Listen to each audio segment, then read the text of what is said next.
All right, hello everyone, and sorry there was no music.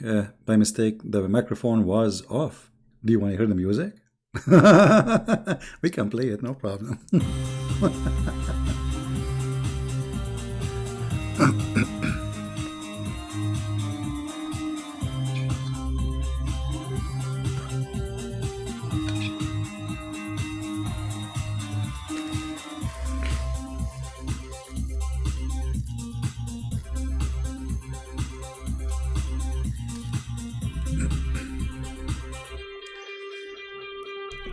All right, with the music, without the music, Allah, He can do nothing about it, and He cannot answer us. Peace of Christ to all of you. You guys, those who were waiting here, the fact we went to the other channel and we were being live in Christian Prince channel. This is channel maybe many of you don't subscribe to it yet. So if you go to Patreon, you will find the page there. Click at the link and you can watch the video and download it. And don't forget to subscribe to that channel, please. Who is Allah?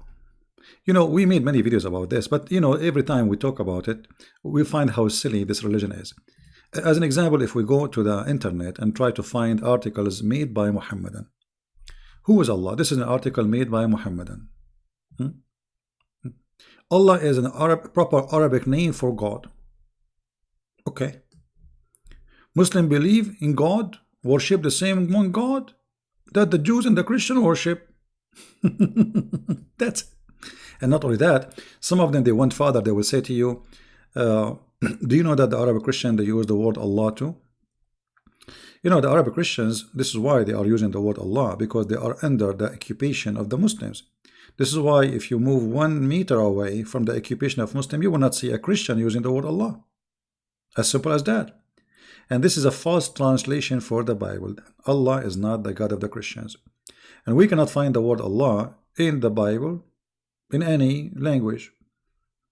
I'm talking about the original Bible, which is the Hebrew, the Greek, and the Aramaic, or even you know, some other languages. So this is a translation, and Allah still is not introduced to us by Muslims, because look what they say to us. Allah is a unique name with no plural and no gender. I mean, it says He, and yet no plural and no gender. So why it says in the Quran it is He? If you have no gender, why you say it is He? Why you don't just say it is Allah? In Arabic it says Huwa alladhi huwa, which is, you know, He, the same as in English you say He. There is she and there is He. Arabic is so clear, it is He, and even you see this is your translation. So if Allah is neither He or she, why you call Him He? They lie when they present their God for you. And then they say that it was also used in the form of Il and Ilah or Elohim. Where in the Quran we can find Il and Elohim? What are you talking about? This is Allah in front of us. Do you see anywhere it says Il, Al? Actually, there is Al here, but I don't see Elohim. Al is a word meaning God. The same as Il mean God. So who is Lah? This is the real name of Allah. Allah is 2 words. God, Lah. Al, you can go right now in Google and search for God, Al. God, the word Al is equal to God. And this exists in the old Aramaic and the old Hebrew, which mean even the Hebrew, when they used to say Israel, not Israel. Mikael, not Mikael. This is the old ancient Hebrew. Then the new Hebrew became Il. So Elohim. Now the question is, they are saying to us is the same as also used as Il and Ilah. Where we can find that? Where in the Quran? Why Allah in the Quran never said Elohim? Because Elohim is a plural word.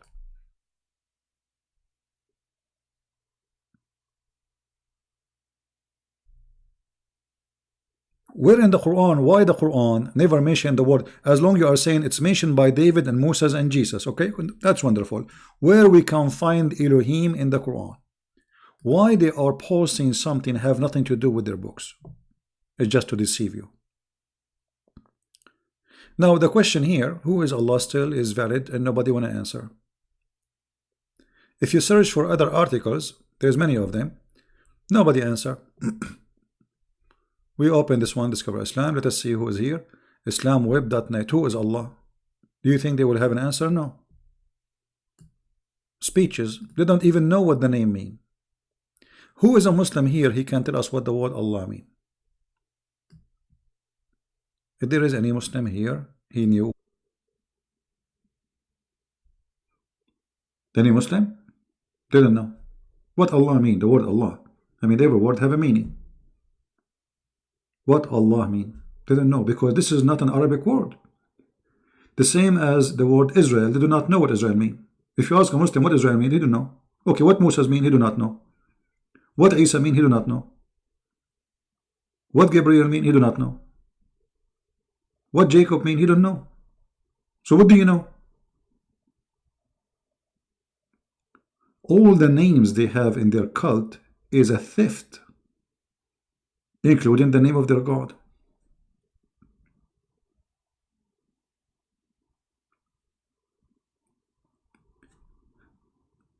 You know, Muhammad, when he tried to establish a religion, he don't know what religion really he is establishing. He have no idea himself. How we can prove that? You see, all things Muslims they do today is taken from somewhere. As an example,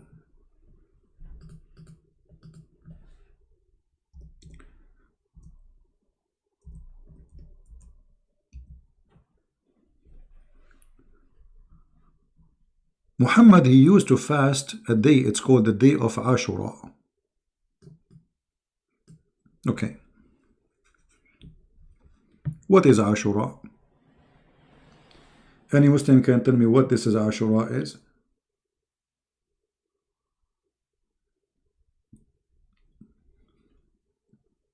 And what Ashura mean?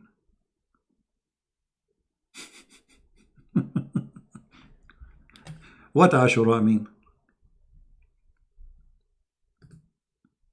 Do you even know? Or you don't know? I mean, what kind of religion is religion? Why Muhammad he did fast Ashura? Who is a Muslim? Want to tell us? If there is any Muhammadan here, want to volunteer and tell us what this Ashura is? What this occasion here? Why your prophet is fasting this day?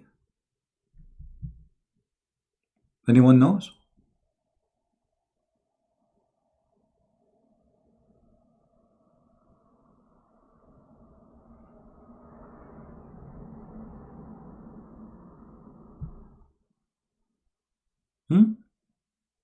They don't know. There is something wrong in okay, I don't know, my page. Let me refresh my page here. Okay, you see there is something wrong in my YouTube. For some reason it was showing me very different numbers. Look at this.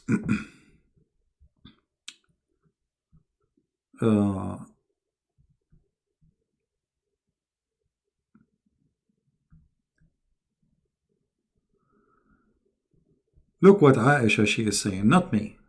Not me. This is not a Christian Prince saying that. Okay, you want to go after Aisha, because they will bite me immediately. During the pre-Islamic period and ignorance, Quraysh used to observe the fasting of day of Ashura. Okay, but Quraysh is pagans.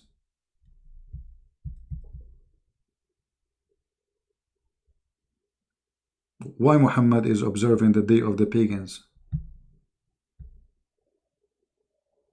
Do you see it? Aisha, she is saying, not me. So this is a day where the pagan Arab practice for fasting. Why Muhammad he adopt that day?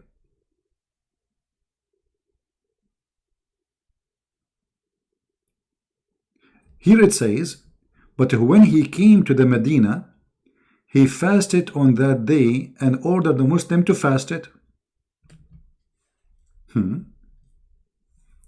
Then Ramadan revealed. Ramadan fasting became obligation and the fasting of Ashura was given up. I mean, what's wrong with this prophet? How you give a fasting day? I mean, it's what it is expired. Not only that, Muhammad, he claimed that the one who fasts Ashura is going to erase the sin of 1 year. Let me see if I can find you the hadith.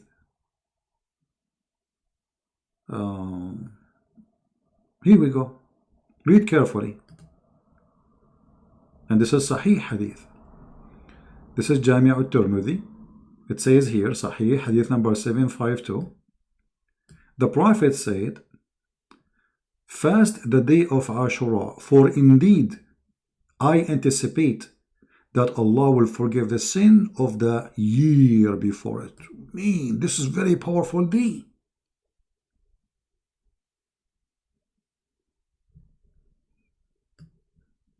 So how Muhammad he stopped fasting it? And where Muhammad he get the information that Allah will forgive the whole year? I mean, you fast 1 day, Allah forgive your sin for a whole year. That's easy forgiveness, man.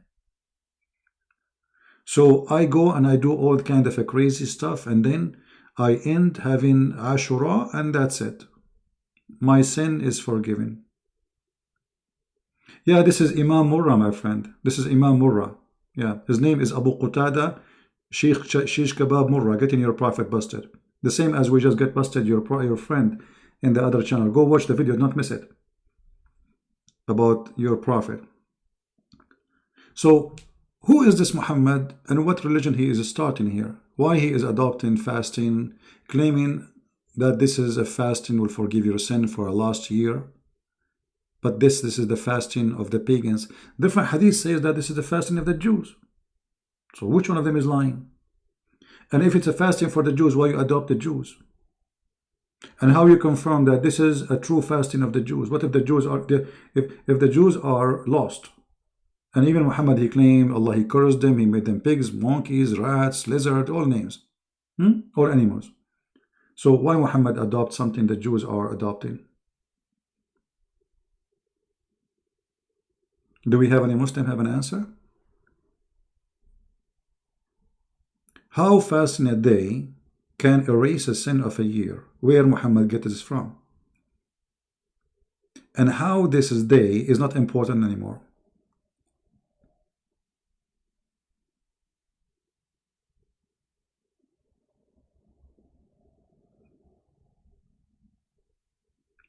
My friend, El is not the name of the God of the Christians. El is a word mean God. So you are mistaken. So in the one who is saying the Canadian, yeah, El is a word used by Aramaic. All those languages are born out of the Aramaic.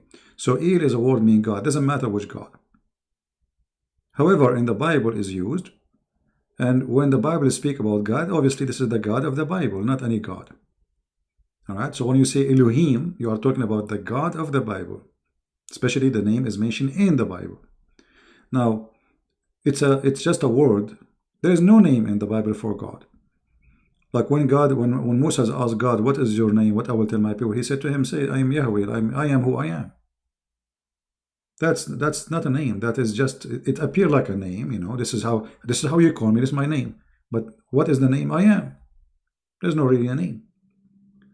So El is just a word meaning God, the same as Al. Right? So like struggle with God, you know. This is why like Jacob and all of them is about God. Mihlalil, you know, and Ishmael, Mikael, Gabriel. But there is no name real, you know. This is those people who struggle with God. El is a word meaning God. Now,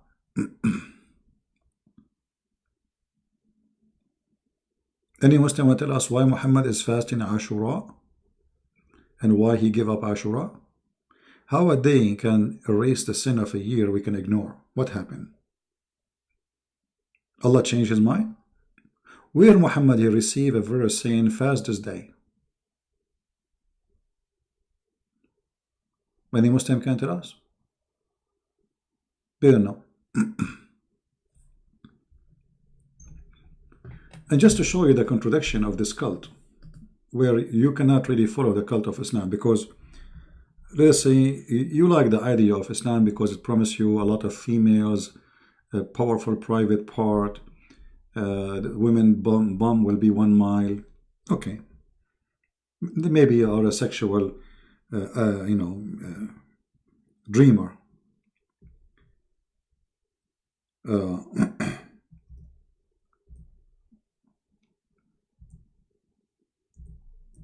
If we read the hadith,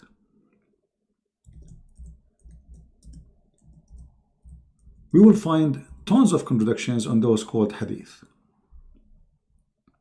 We just showed you that Ashura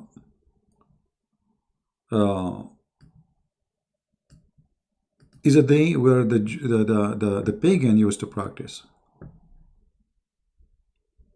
Right? This is what Aisha, she said. If you go back a little bit here, it says that. And this is Sahih Hadith.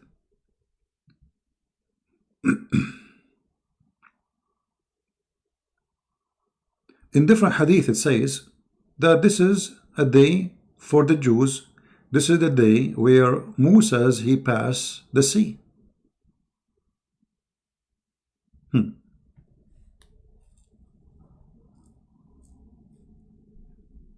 The day of forgiveness.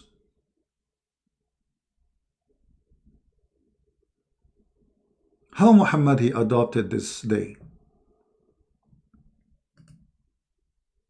Any Muslim knows?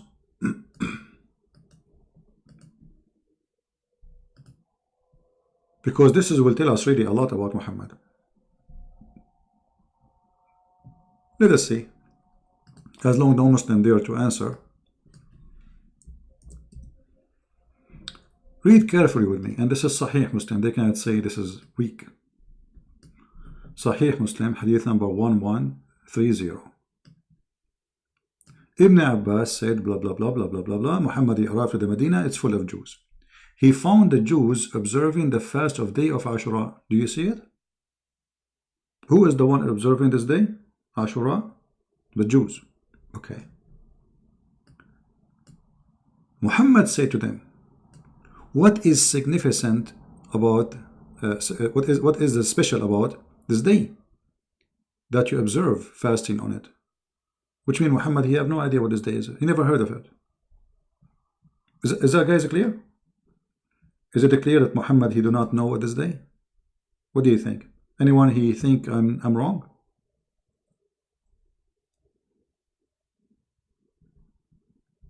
Am I heard?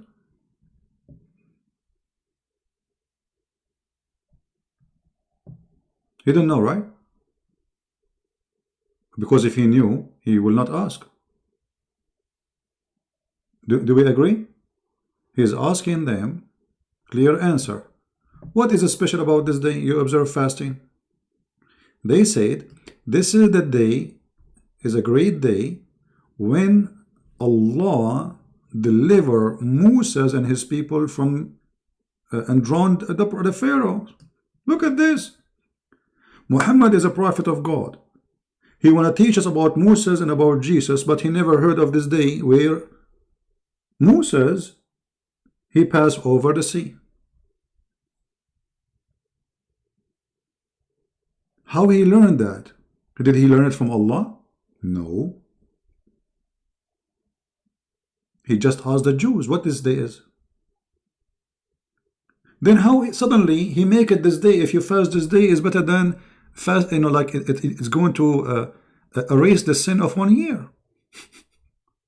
You know what I mean? I mean, do you see the madness? How this sin, this day, will forgive the sin of a year, but this guy, he just learned what it is.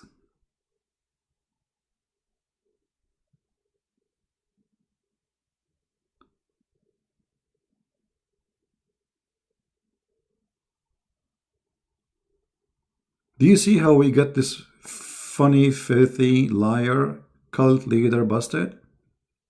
So I claim to be a prophet, yet I do not know which day is the day where Moses, he crossed the sea. I claim to be a prophet, but it's not my God who tell me what this day they are fasting. It is a Jew. I walk by the Jews, I say, what this day? They say to me, this is Ashura. This is the day where Moses he passed. This is the day where God, he, not Allah, where God, he drawn the Pharaoh. Muhammad, he never heard this before. Obviously. Isn't it obvious? Okay, look what Muhammad did. Muhammad immediately adopted the day. Read carefully. So he said to him, and he drowned the Pharaoh and his people. And Moses observed fast out of the gratitude, and we also observe it. Upon this, the messenger of Allah said, we are more right, and we are more closer connection to Moses than you have. So Allah observed the fasting. Look at this idiot. Well, what if this guy who told you that is lying to you? Isn't it the Jews are bad? The Quran says they are bad, they are liars. The most who hate the Muslims are Jews. The Jews are corrupt. I mean, this is the Quran saying that. How you take a Jew just told you something and you make it religion? Because now Muhammad, he just added something he heard from a Jew into his religion without investigation. And as you see, he have no idea what this day is. So imagine a Muslim, he called me. He said to me, I'm fasting today. I say, oh, why you are fasting? He said, Ramadan. I say, what is Ramadan? He said, Ramadan was the day where Moses, he served from Pharaoh. I said to him, oh, okay. You know what? We are more close to Moses than you. I will fast this day. What is this garbage is? But Muhammad, he is trying to establish a religion. He don't know what to do. They fast, he need to fast too. His people need to fast. So he need to give them something. Hey guys, we have the day to fast. And then he come with the idea that if you fast this day, Allah will forgive your sin for the whole past year, which is stupid. And it doesn't make sense.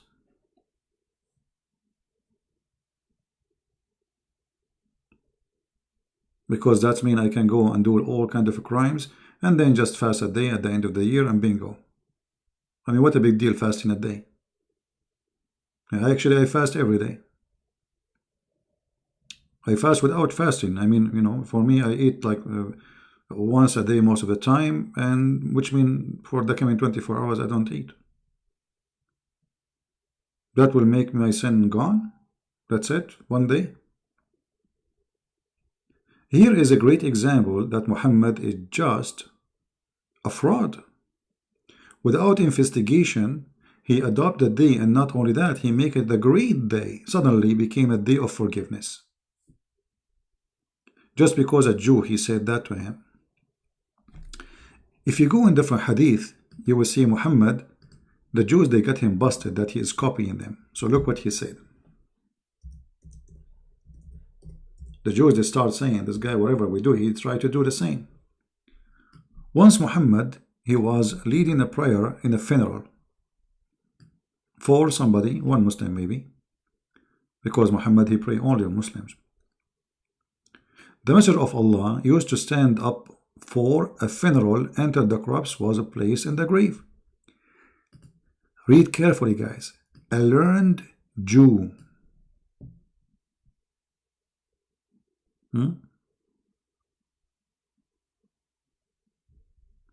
A learned Jew. Actually here, it doesn't say even a learned Jew. It says Hibrun or Habron. Habron, what does that mean, Habr? He is like a big scholar of the Jew. Like Hacham, you know? Not just a rabbi. Like a bishop. So, a bishop of the Jews, if we can say the word, he walked by and he said to Muhammad, this is how we do it. What? This is how we do it. The Prophet immediately, he said, sit down, sit down, sit down, sit down, act differently. Like, what the heck? Just because the guy, he said, this is how we do it, you change the way you pray? What happened? You know what I mean? So what if the Jew, he said, this is how we do it? But because he feel guilty, he is stealing from them. So if when Muhammad was praying standing, is that something he learned from Allah, or this is he himself making up, or he's copying somebody? Obviously it cannot be from his God, because if it's from his God, there is no way he can change it. And he say act differently.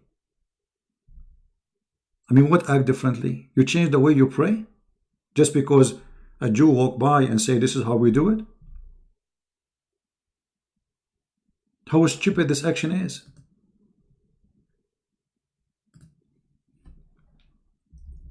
Here you notice clearly the fraud of this Muhammad.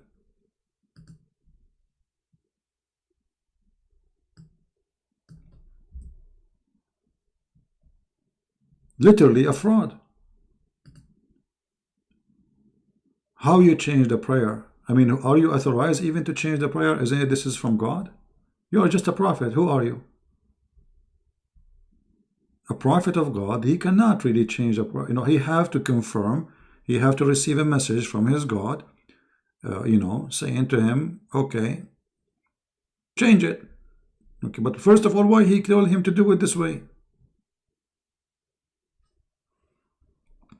Actually, there's a music fit with this hadith, but I cannot find it. Let me see.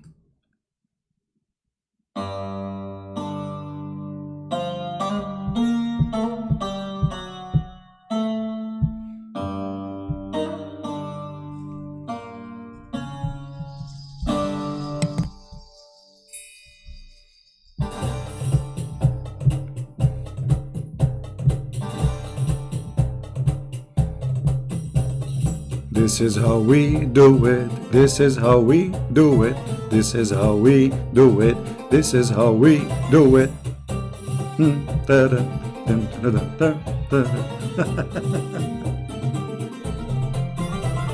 Sit down, sit down, sit down, sit down. Act differently, act differently.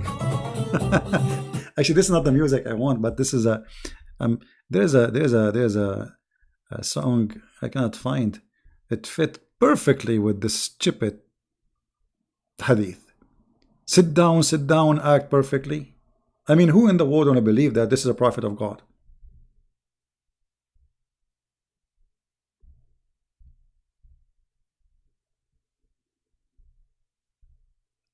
And how and who is authorizing this man to change the way the prayer is? Obviously, the way of the prayer is not from God, and he can change it as he wish. And as you see here, he is changing it just because a man, he said, this is how we do it. Let me see if this song is the one. No, not this one. I'm trying to find the one which is really good with this song, with this hadith. Man. Not this one too. We miss it.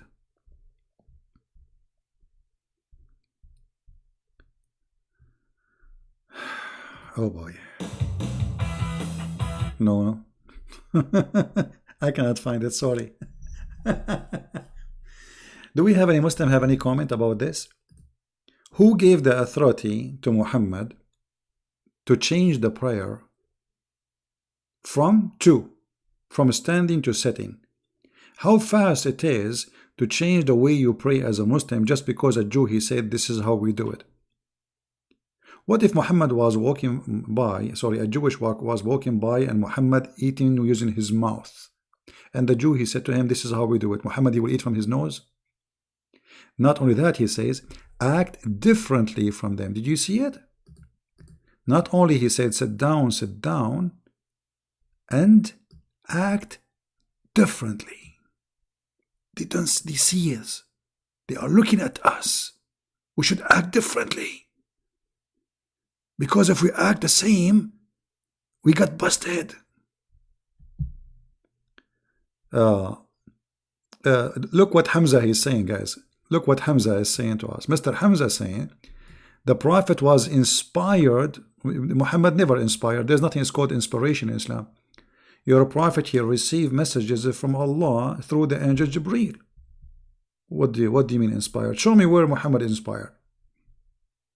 How Muhammad inspired? Not a single verse your Prophet here received from Allah except by Jibreel.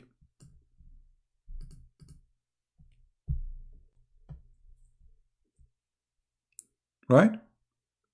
And as you see, the Jewish guy just walked by.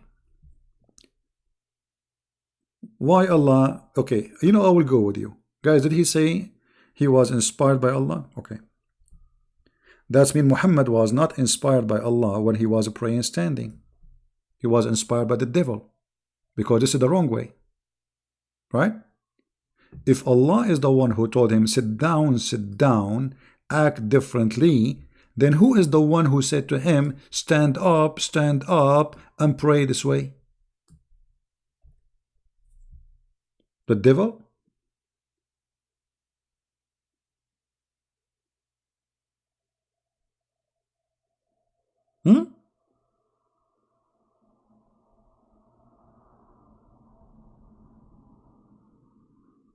Are you there, my friend?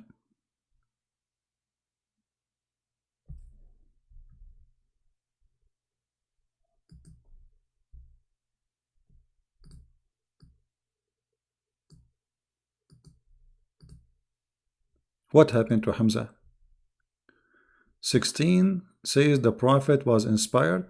That will be funny, because that's mean the whole Quran is a shish kebab. Because if the Quran is saying Muhammad was inspired, and that's mean there is no Jibreel. I understand what you are saying. I understand the Quran says yuha, right? Wahi. But we know what wahi is. Wahi is a delivery by Jibreel, and which means Allah here used the wrong Arabic word.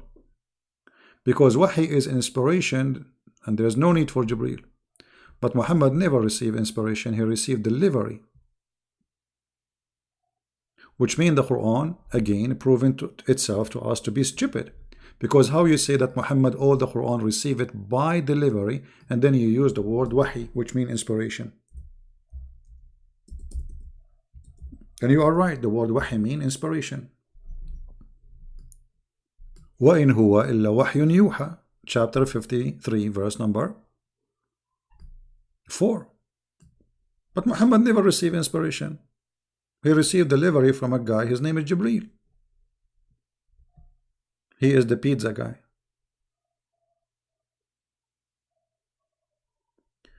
Muslim, they say Muhammad and Moses are alike.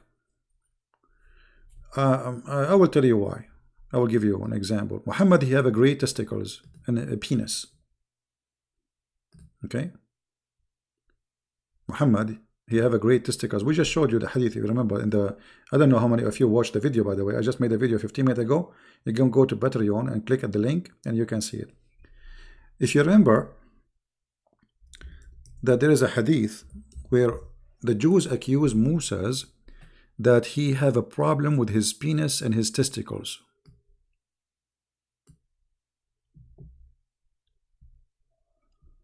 And this is sahih. Alright? So according to Muhammad, this is Muhammad's story, Moses was afraid to expose his private part. This guy is like Christian Prince, he don't want to expose his private part. Coward me. Moses, you don't want to expose your private part? Like, is it supposed that prophet of God expose their private part? Go between the people? They will quote for you from the Old Testament, there is a prophet who was naked in the desert. He's in the desert, there's nobody there. But this is a man, he lived between his people, he's a leader. Why he need to expose his private part? Because he had been suffering from scortal hernia.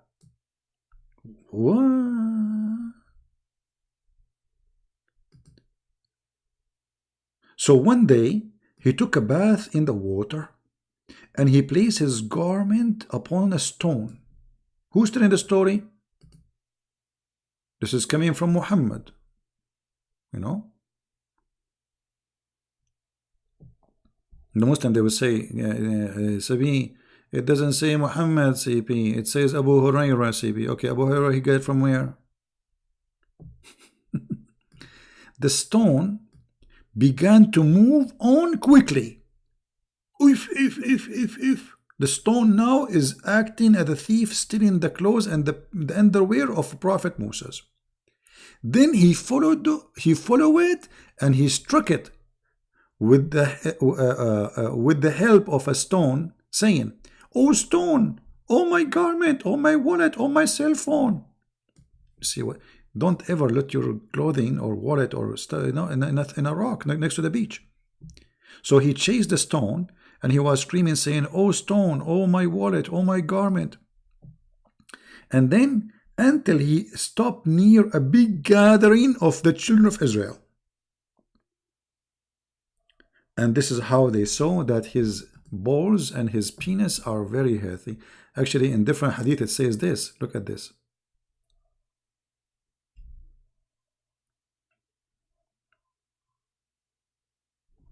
So the Muslim, they will not say this is not Muhammad saying there.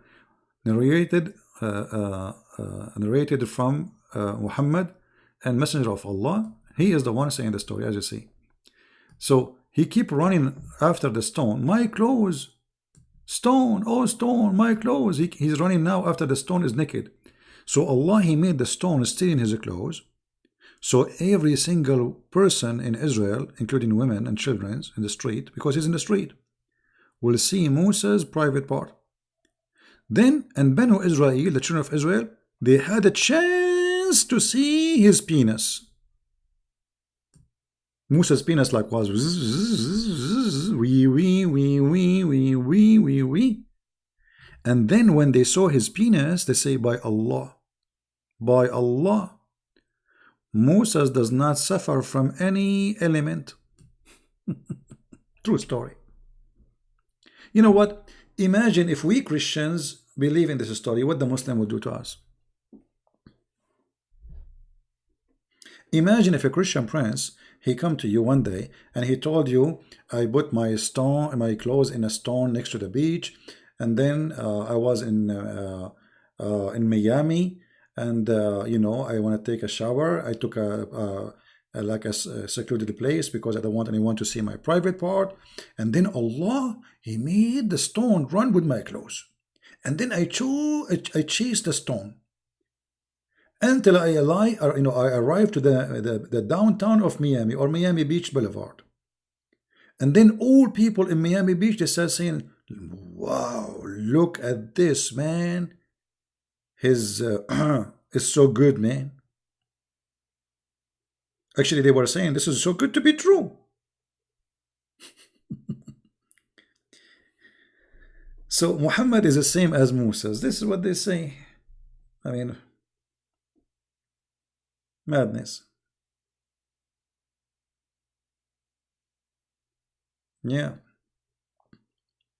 Now we go back to our topic. Obviously, Muhammad, he don't have a religion. He don't have God. You see, the God Allah is the God of the pagan Arab in Mecca. He's not like a different God. So ask yourself, why Muslims, they say that the Arab were pagan, yet they worship Allah?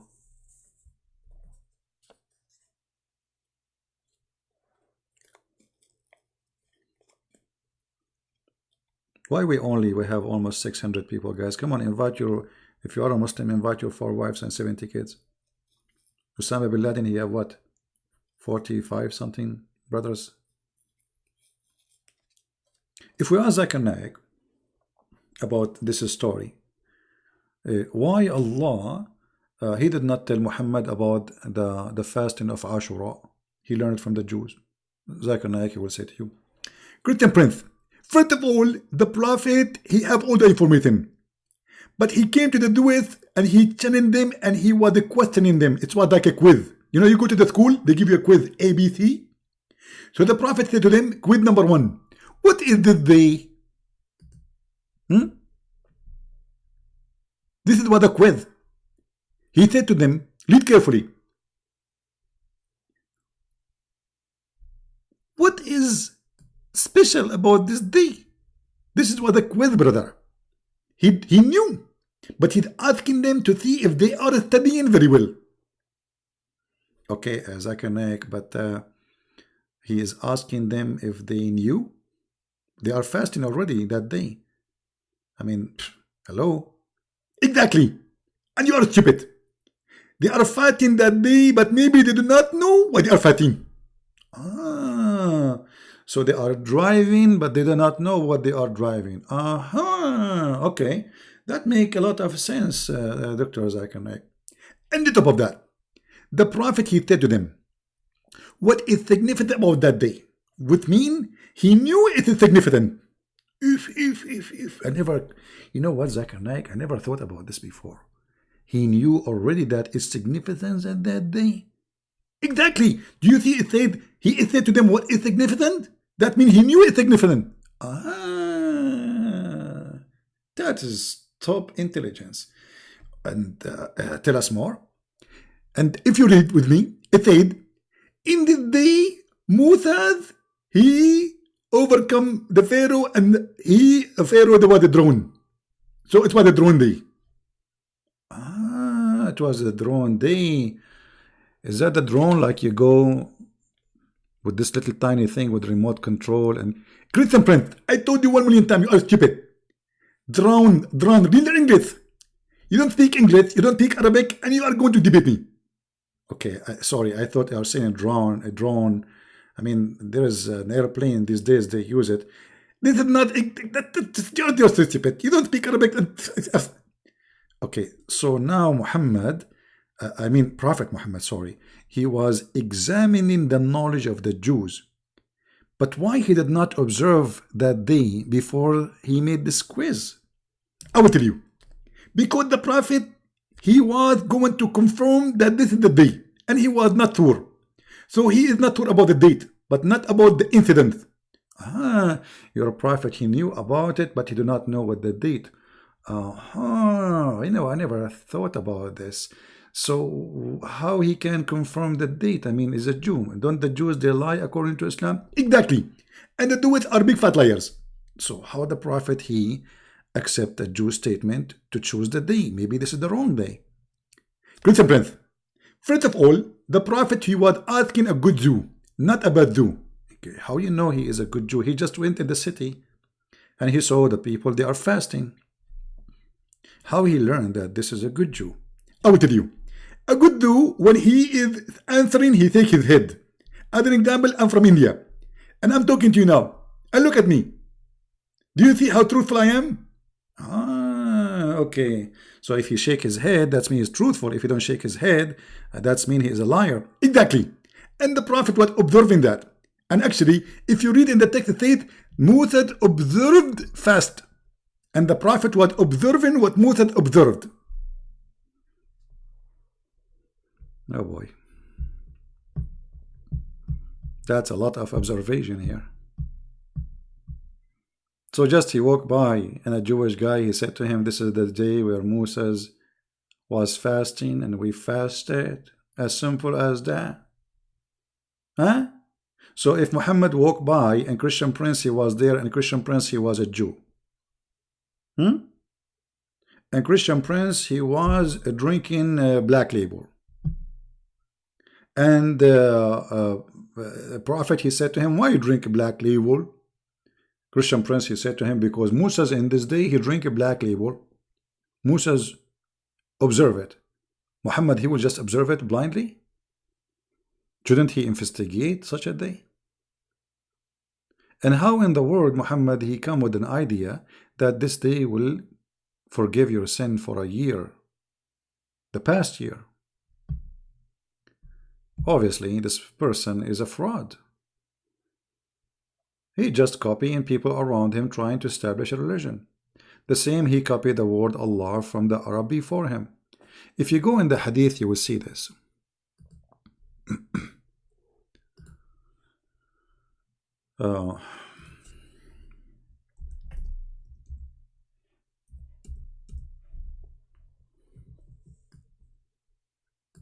Sahih al-Bukhari, brother.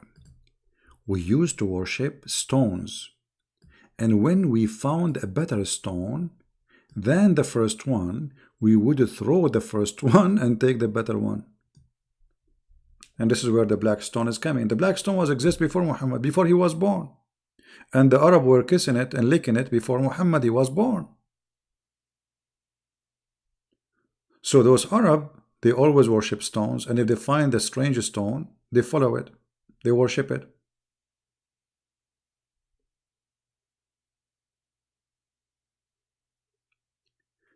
If you remember, once I have a chat with a Muslim website, I think it's called Convert to Islam something. If you remember, I posted on YouTube. I asked them, I have a question please about the Prophet. Why he kissed the black stone? The guy in the chat, he said to me, because it's holy. And I said, and why it's holy? He started thinking, and then he gave me the answer. He said, because the Prophet kissed it. Have you ever heard of a stupidity more than this? What? Why the Prophet kissed the black stone? Because it's holy. This is the answer. Okay, why it's holy? Because he kissed it. Didn't know. Didn't know why he kissed it. He kissed it, we kiss it.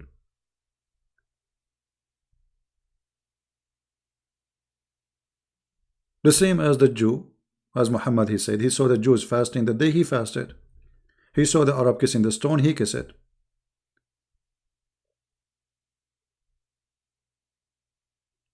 And not only that, you will find one of the caliphate, the companion of Muhammad, he got Muhammad busted. He said after Muhammad's death,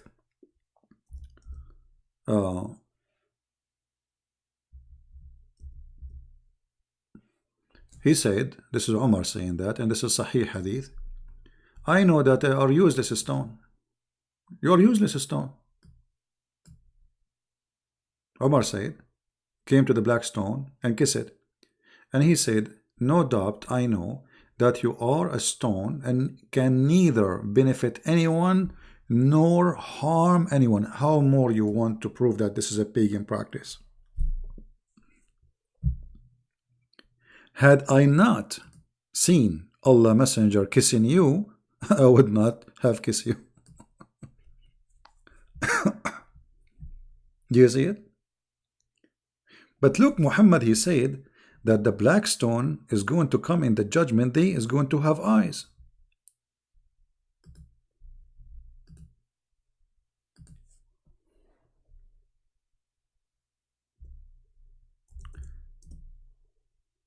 Let us see if we can find the hadith in English.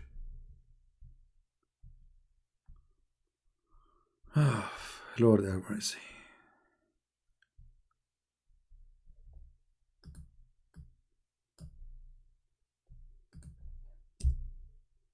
Look at this. Muhammad, he claimed that the black stone is going to come in the judgment day and is going to witness for you and is going to have 2 eyes and a tongue. Do you see it? Now before I did, use my skills, I'm a multi-task person, but yet my English is bad and my Arabic is bad. What I can do, I mean, the Muslims always, they are right. If you remember before, I used my skills in drawing, which is fantastic skills, just to bring the black stone to life. We need to bring the black stone to life.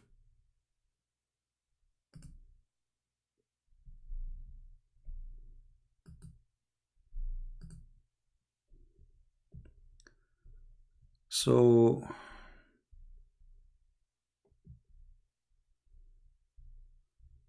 let us bring it to life.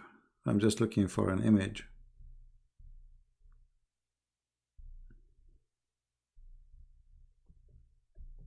All right. Oh, this one is small. We want something bigger. We want something big and beautiful. All right.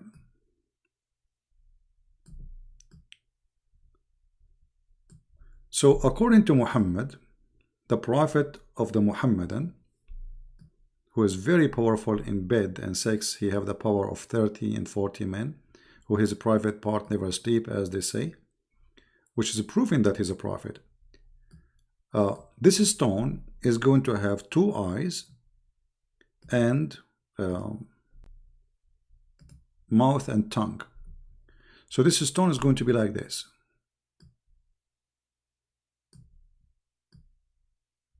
You see, Muslims, be my witness. I'm trying to make their eye is so the eye of the black stone sexy, and you know, look. And not only that, I'm going to add lashes. Here we go, just to make you happy. I mean, we don't want the black stone to look bad or something. You know, don't take me wrong, please. You see the ashes? I mean, the eyelashes, sorry. Very hot. Okay. So this is the black stone. Hold on, the eyes color here, they are all yellow. I mean, that's not right. So we will make the eyes black inside. All right, that's better. I told you I have a very good skills in painting. I mean, a very artistic. And then there's a mouth, and the mouth of the black stone for sure will be hot. I mean, big lips, perfect for kissing, because the Muslim will kiss it. Looks like a banana for me, but anyway, this is the mouth of the black stone, and now it's time to draw the tongue. Well, tongue usually is going to be red.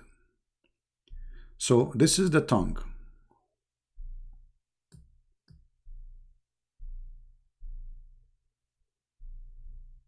Of the black stone. Very hot and very beautiful. And I mean, there is no way, if you see the black stone after this, you will not feel like you want to kiss it and lick it. All right. You know what? I want to convert to Islam. After seeing this, the Prophet must be telling the truth, that the black stone in the judgment day is going to have eyes, is going to have a mouth, is going to have a tongue, and is going to talk. But hold on, didn't Omar, he just said that I know that you are useless and harmless and there's no benefit from you? And Muhammad saying no, there is a use, is going to witness for us in the judgment day. So one of them is lying. Which one of them? And by the way, this picture is not for sale.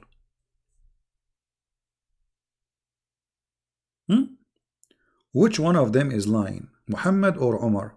Omar, he said this stone is useless. There's no harm from it. There is no use from it. No benefit. Muhammad saying is going to come and have eyes, and different hadith says even is going to be, it is the right hand of Allah. So which one of them is lying? Muslims, who want to tell us?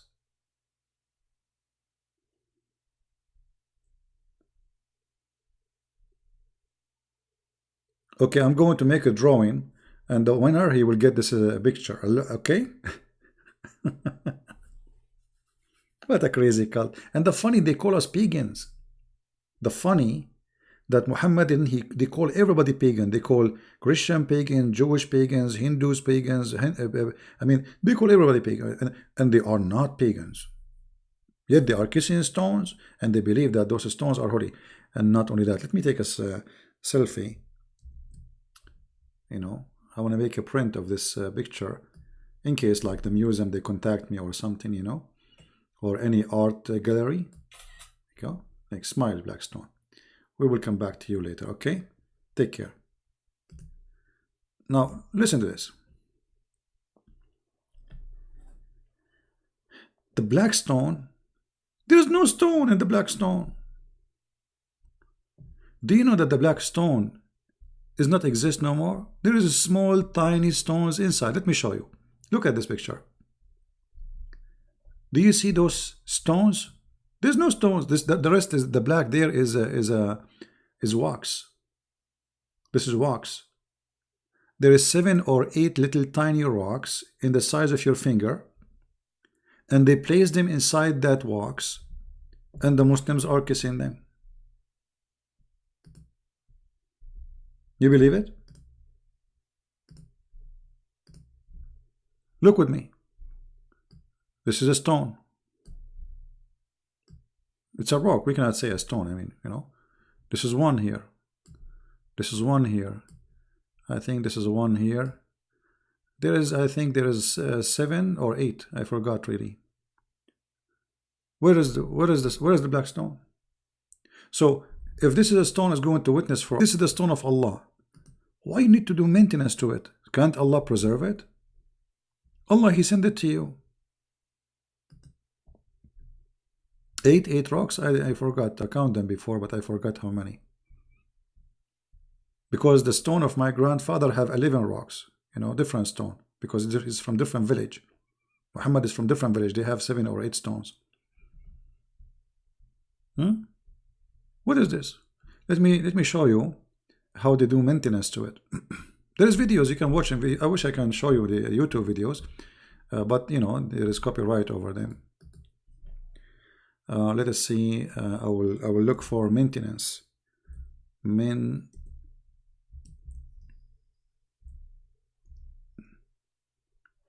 Give me a second. I will search for it.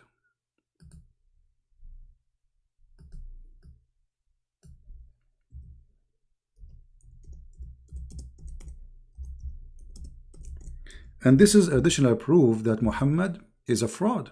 Here we go. We found them. Do you see how they are burning the wax? Do you see how the smoke coming? This is the black stone, and they are adding wax because when people touch it, the wax will come out. So they have to keep adding wax in order to keep those. Look at this here is more clear. Do you see the stone? Do you see how the real color of the wax is? The stones are black. The wax is kind of dirty brown. Do you see it? This is wax. There's no stone.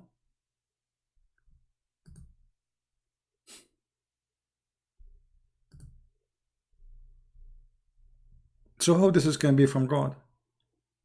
Just want to show you one thing will bring the end of Muhammad and his cult. The Muslim, they say that the Kaaba is the most valuable house. This is the only house for Allah in this earth, correct? Okay.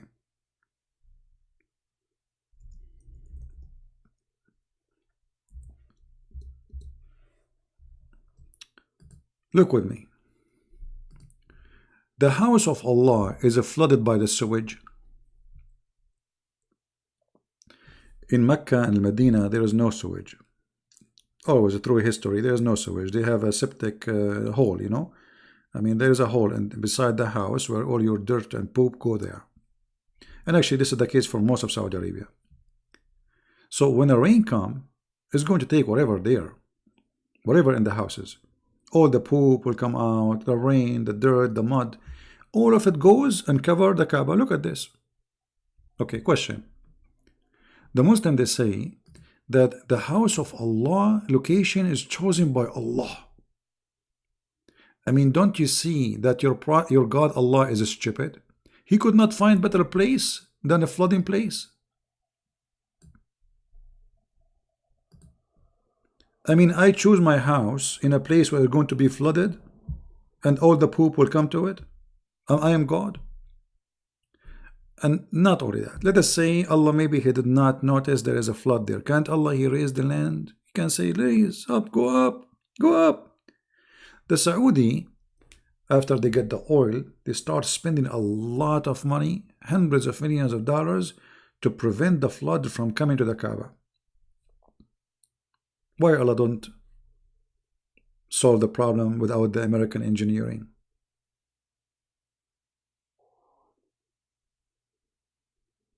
When you think it's going to happen, it's happening always.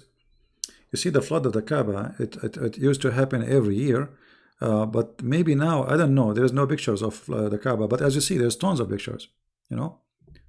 This is not very old. I mean, this one is not very old. So it was happening all the time, because you can tell the age of the thing. You see, when you see those, the building, those are new. You see the building around the Kaaba? The old Kaaba was totally different, you know. Like this is an old picture from the old Kaaba. You can tell the difference. Let us see this one here. Let me look for the old Kaaba. Hold on.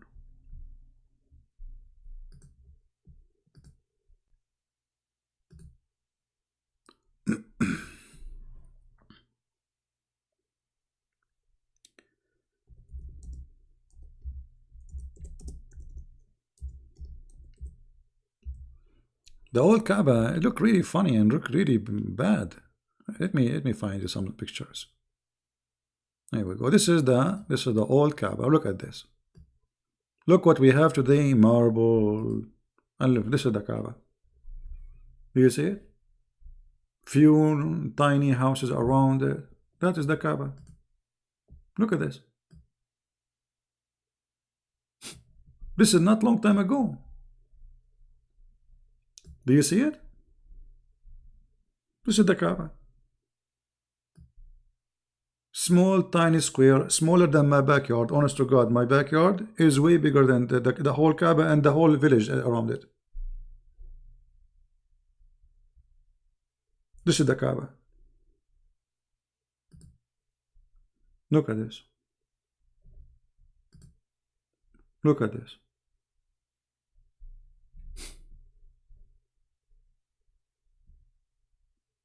And then the money come. And then they start building. You know, the oil. Otherwise, the Kaaba was was ignored by the Muslims. I mean, why the Kaaba was looking like this all this time? Because this is an image taken by a camera. You know what I mean? So, like, I don't know when the cameras start to be existed, but it's taken by a camera. So you can imagine how old it is. So until the camera come, this is how the Kaaba look like. While the Caliphate, when they occupy Spain, they have the most fancy palaces, fountains, marble. You know, the Caliphate in Damascus, they have the most fancy palaces. The fancy in Baghdad, they have the Alibaba and the 40 thief palace. I mean, and look at the Kaaba.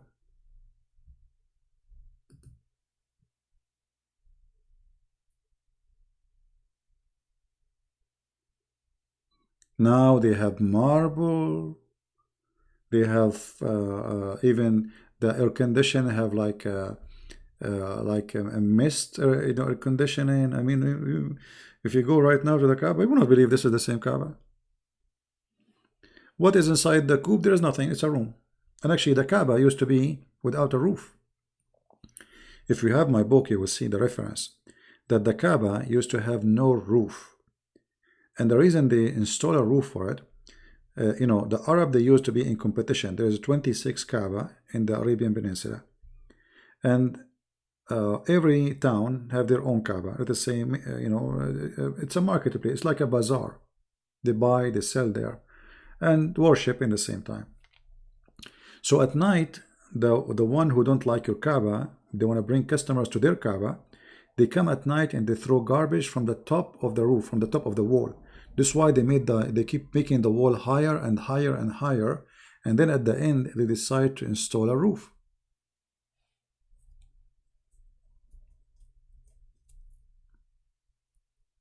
(1925). George is saying that this picture is taken 1925. I don't know where he get this from, but maybe this is the correct number. So 1925, this is not long time ago. I mean, let us say less than 100 years ago. Where is the money of the Muslims? Why the Muslims were building palaces everywhere, their kings, the caliphate, and the Kaaba was like this?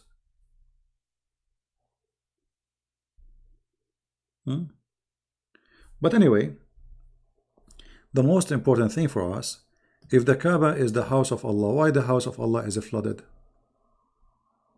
Do Allah have insurance? I hope so. Hey Allah, did you buy insurance? Because your house is flooded. And the flood happened always over. Look at this picture here. This is the Kaaba after, like, it's getting advanced. Look at this. market, bazaar around it. You see the bazaar? This is market, stores.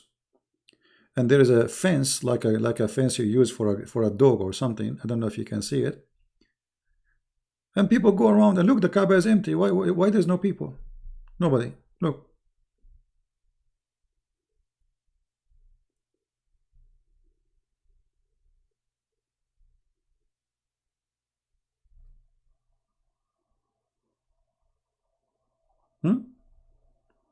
All those, they come, they bring to us conclusion that this is a fake religion. Why Muhammad even he adopt this Kaaba? This Kaaba was the Kaaba of the pagan, and suddenly Muhammad he claimed that this is built by Abraham. And by the way, even Muhammad himself and the Muslims, they don't agree it's built by Abraham. They agree that Abraham he rebuilt it. They claim that the first one who built it was Adam. Who remember where Adam is coming from? Anyone remember?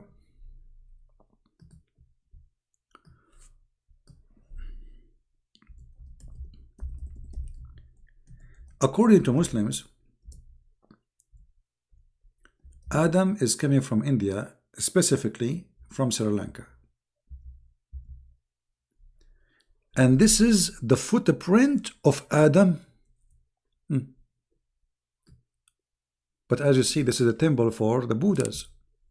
And the Muslims, they are fighting over it. They want to take it because this is for Prophet Adam. But the Buddhas don't believe in Adam. Who is Adam? What Adam? This is a Buddha temple. So they believe that Adam was sent down to India, specifically Sri Lanka. And then Allah, he told Adam to go and do Hajj to Mecca. Now hold on. You know what? I want to go with this stupid claim. Just give me a second. I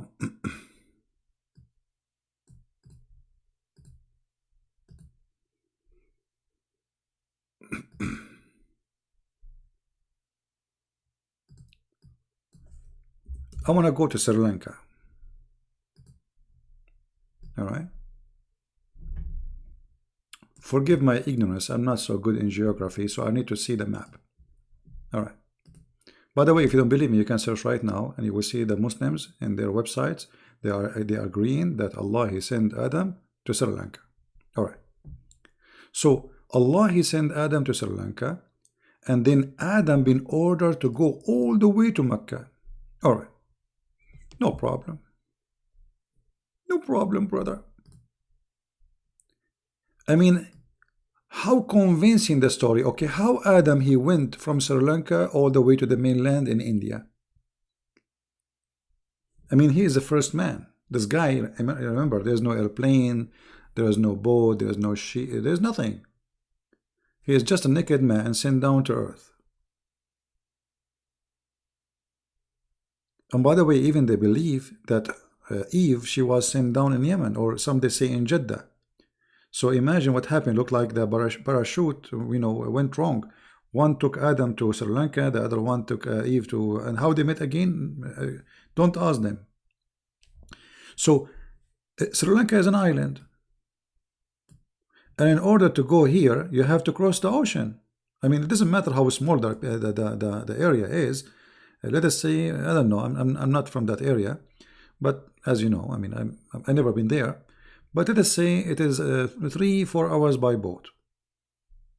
How Adam he crossed from here to go to, and then after he crossed all the way to India, he have to go. Look at the map, just to show you the stupidity of the story, which I find it, by the way, very important for us. So this is Sri Lanka here. Let us draw a line. Okay. From Sri Lanka, Adam he have to swim in the ocean, then he go all the way to India, then he cross in Pakistan, which is part of India at that time, and then he go to Iran, and then from Iran he have to go to Iraq, and then from Iraq he have to go to Saudi Arabia, and then in Saudi Arabia he have to go all the way to Mecca.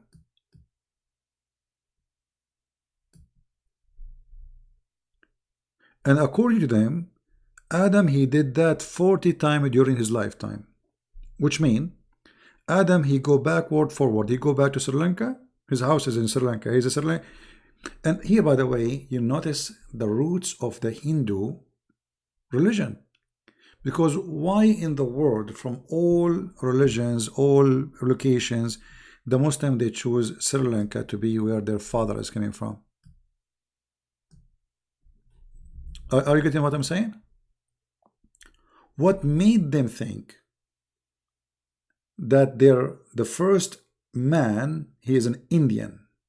Because that make him an Indian.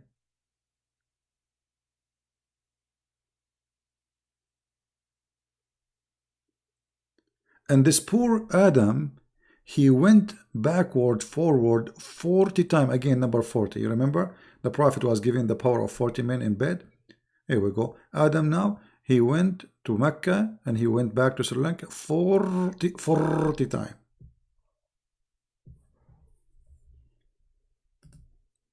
Here, we go back to the black stone. Do the Hindu have a stone which they believe have to do with their God? Anyone remember? What stone is that? Which is black, and it's a sexual part. What they call that stone? Who is here from India? He can help us. What the stone which the Hindu, they have in their temple, which is a sexual stone?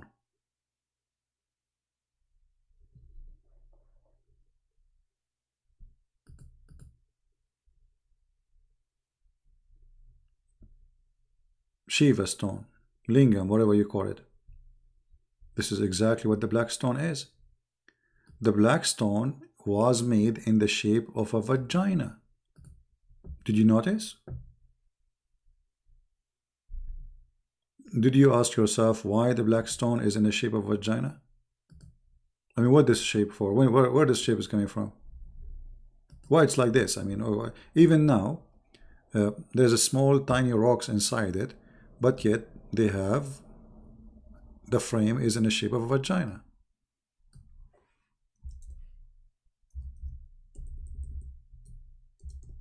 Let us go back to the black stone.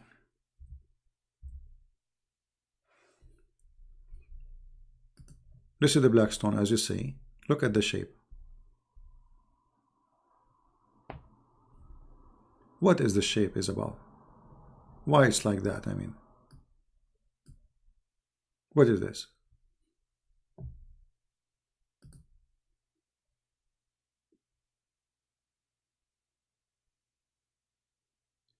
In the book of Tafsir, it says that the black stone was whiter than milk, but it was darkened by the sin of the women, period. Who is a Muslim here? He want to challenge me to prove that this is what it says in your books. Any Muhammadan? The women, period. Why? Because this is the fertility stone, sexual stone. So women who they are not having babies, they go and simply they touch the black stone after touching their private part when they have their period. They don't want to have period no more, because period means you are not having a baby. So in order to have a baby, you have to go to the god of fertility. And this god, he have a stone in the shape of a vagina. The women, they place their hand in the front, inside it, after they touch their private part. And the men, after that, they come and they insert their private part inside the black stone. So the women, one day, they will get a baby. If you go actually in the hadith, you will see, it says,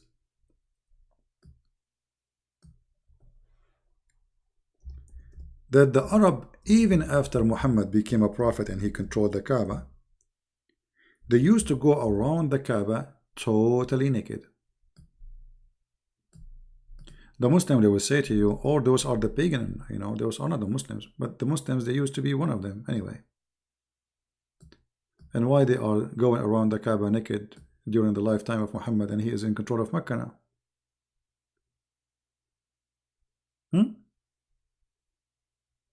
What was the practice where people go naked? Read it. I'm not saying that. This is Sahih Muslim, and this is Sahih al-Bukhari. This is al-Bukhari here. Why they are going naked? What is the religion? What is the religion required, or what kind of religion it's required? If you go inside the Kaaba, around the Kaaba, you have to be naked. What is the practice there?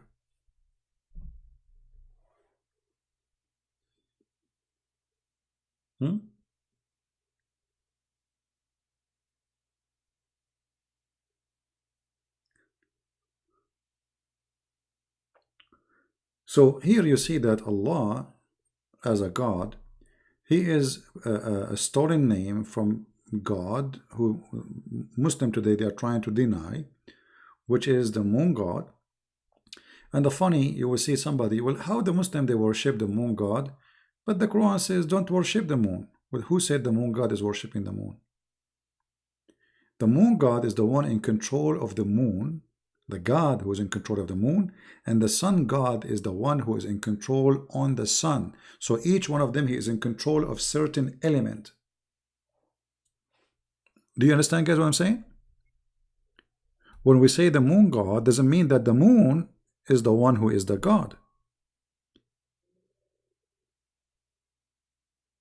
The moon has a God, he is the moon god.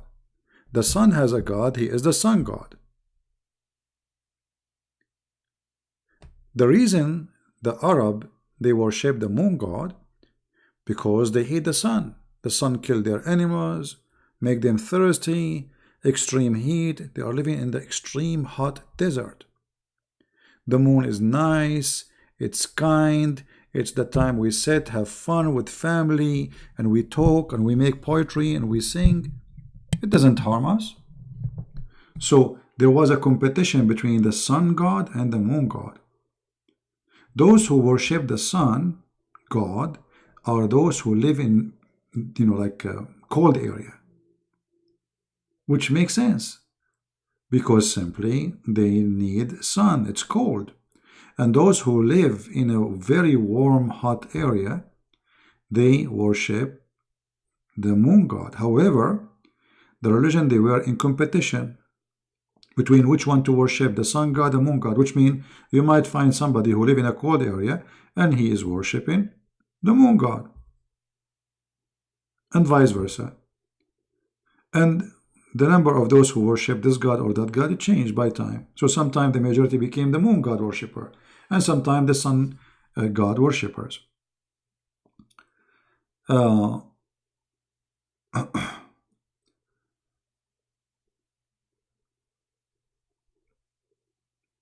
Until now, look, how many people are watching? Not a single Muslim will tell us where the word Allah is coming from. They don't know. They try to insert it by ilah, the word ilah. Ilah does not mean, it's not a name. God, God, this is God, the God. Where is Allah? If you search right now for the word lah in Google, you will find that lah is the moon god. It is simply the moon god.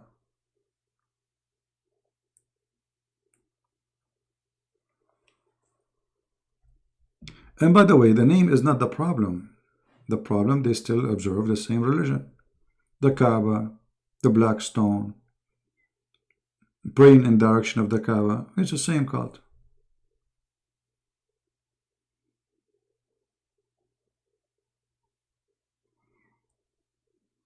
Do we have any Muslim want to say anything?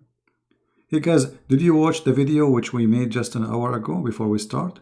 Don't forget to watch it, please, because Muslim, they made a review of my book, Sex and Allah, and they are exposing me.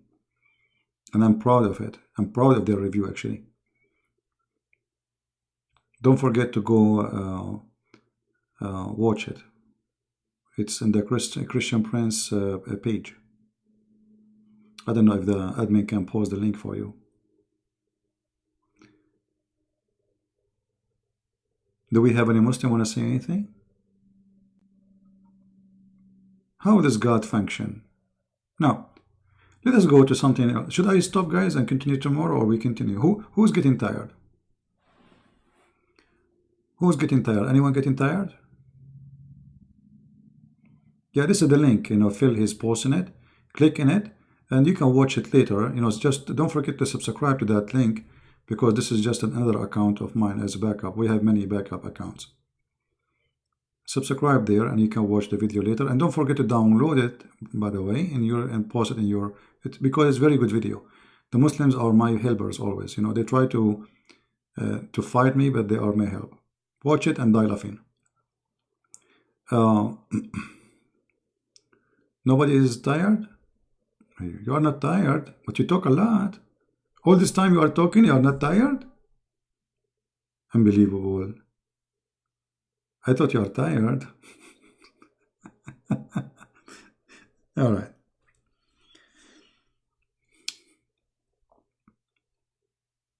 Do we have any Muslim want to say anything before we continue? Who is here first time? Are you here first time? If you are here first time, I advise you to leave, because you will be addicted and you will keep coming and coming. It's not good. Just go. Trust me, you will be addicted. Don't be first time here. First time mean second time, third time, and then your wife, she will be upset from you because you spend too much time listening to me, and then she will call me. Do you remember the lady she called me, guys, about 2 weeks ago?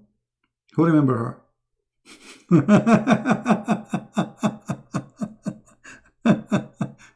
She was upset because her brother, he don't switch the channel all the day. He's listening to me, and she's asking me, please, please. So I'm just warning you. All right. So, if we try to understand who is Allah, forget about the name. What about the nature of Allah? When you debate Muslims, if you watch what it's called debate between brother David Wood, which really I admire very much, because this gentleman, he is doing his best to reach out to people, to explain to them what the cult of Islam is. In his debate with a guy, his name is Mimi Hijab, when David Wood, he said to him, Allah has parts. What Mimi Hijab, he said to him? Who said so? So Muslims, when you speak to them, you cannot learn about Islam from a Muslim. They deny in a second. Anything will be embarrassing. Anything is embarrassing to their cult, immediately they deny it. Which means when we debate Muslims, we are not really debating. It's like cornering you. It's not a debate. It is you and me playing like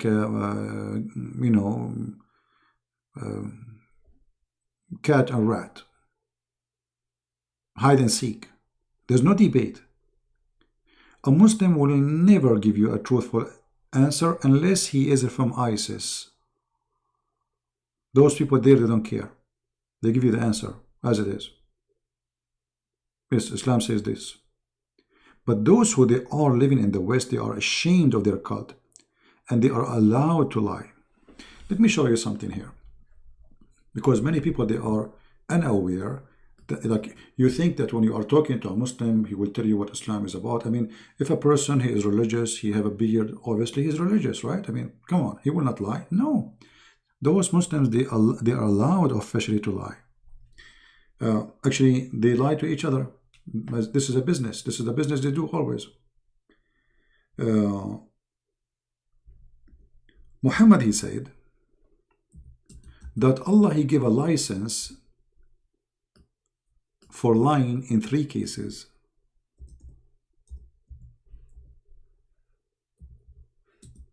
A Muslim is allowed to lie in 3 cases. What is the lies which he is allowed to do? It is not lawful to lie except in 3 cases. Something the man tell his wife to please her. So you can lie to her. Like she asks you, did you marry somebody else on the top of me?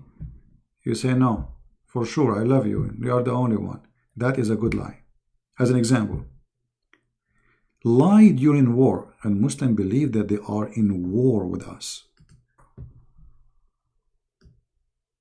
You know? And then lying to fix problem between people.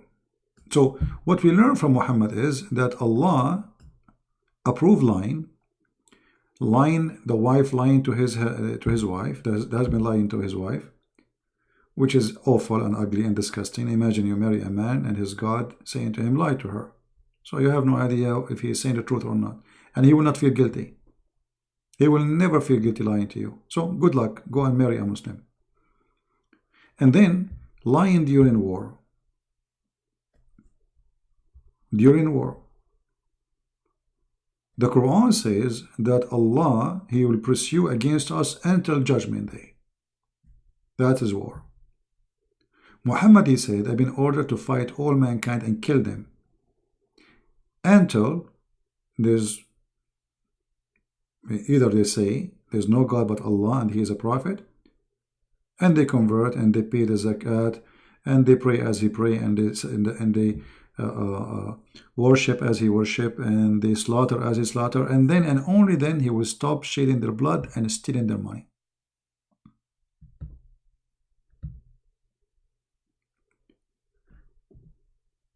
If you go in the Quran, let me show you this, because maybe this is not enough.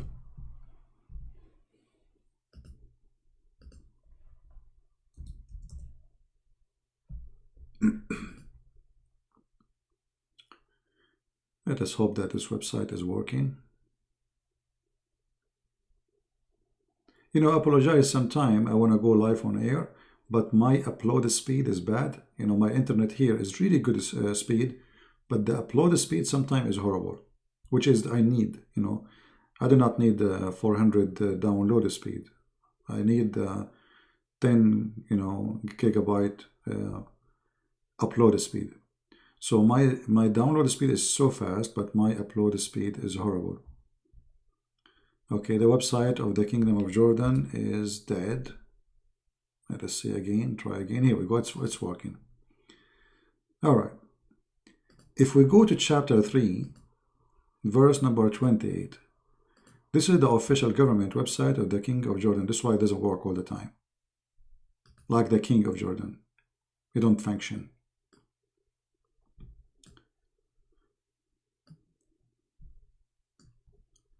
In chapter 3, verse number 28, this is called the chapter of Taqiyya. A Muslim is allowed to practice Taqiyya. And what is Taqiyya?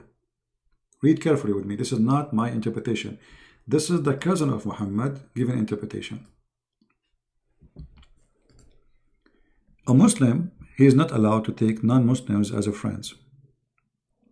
And the Quran and the Muslim call us the hypocrite. We are the hypocrites.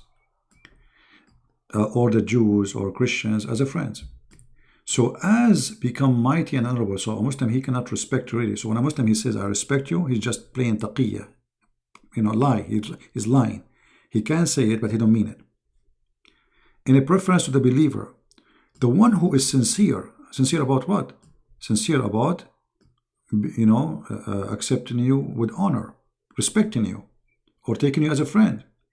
So the one who is sincere doing that, seeking might and honor by taking the hypocrites and disbelievers as a friend, he has no connection with Allah. So if a Muslim, he says to you, I respect you, I honor you, and he mean it from his heart, he is no Muslim. That's it, he's out of Islam. It's okay if he say it, but he don't mean it, just to deceive you. All right? So he has no honor, read carefully, he has no honor, mercy, which means Muslim can kill him because now he is apostate, or protection. No mercy, no protection, no honor. So Muslim, they will humiliate him, kill him, rape his wife, because he is taking the Christians and the Jews as friends. And then says, taking it less, but yet, guard yourself against them. So Okay, well, I live in America, and you know, they ask me, do you support Mujahideen or you support America? Do you, if a war happen, which side you will take? ISIS or USA? Prophet Muhammad or America? What I will say? I have to guard myself. I say, sure, USA. Save yourself from them. Taken as it were security, as, but it's not really about security. Saving yourself from them by speaking in a friendly way toward them while your heart is like this. Have you ever saw an evil cult more than this? So a Muslim, he will say to you, we are friends, I respect you, I really respect Christians, I really appreciate I have many Christian friends, but a Muslim, he cannot take Christian friends. Because if he take Christian friends, he is out of Islam. And we can show that in the Quran in many places. Even he cannot even take his own family as a friends.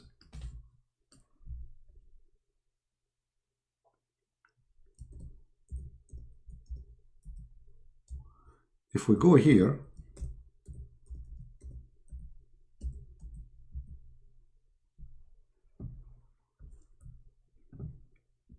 this is chapter 3 verse number 28. And if you go down a little bit, you will find chapter 5. This is many places, all those verses, by the way. It says you cannot take Christians, Jews, you know, as a friends. As simple as that. But if you go here, there's a verse speaking specifically about us as a Christians. Read carefully. This is the Muslim translation, not mine. Because the Muslim, they will say, is lying. You know that. O who you believe, take not the Jews and the Christians for your friends and or protectors. Okay, so they cannot take you as a friend. So if a Muslim saying to you, I'm your friend, you will be naive to believe. Because he's not allowed. And look, not only that, it says, and he amongst you who turn to them in a friendship, he is of them, which means he is not a Muslim no more. So if he really mean it to be friend to you, he became an apostate. Do you see it? I'm not making it up. This is the Muslim translation.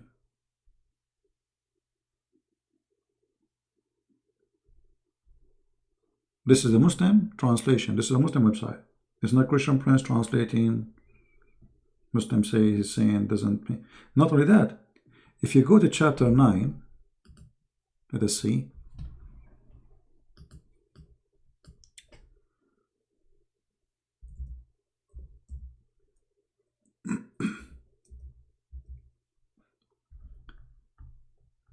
If you go here, actually, let us take this verse here. In chapter 58, verse number 22, it says, you will not find one single Muslim. He will take those who oppose Islam and he will love them. Even if they are their fathers and their sons and their clan. You will not find one Muslim, he love you. You oppose Islam. You refuse Islam. Even if you are a father of a Muslim guy, he is not allowed to love you. Who is saying that? This is their book. Who is translating? It is them.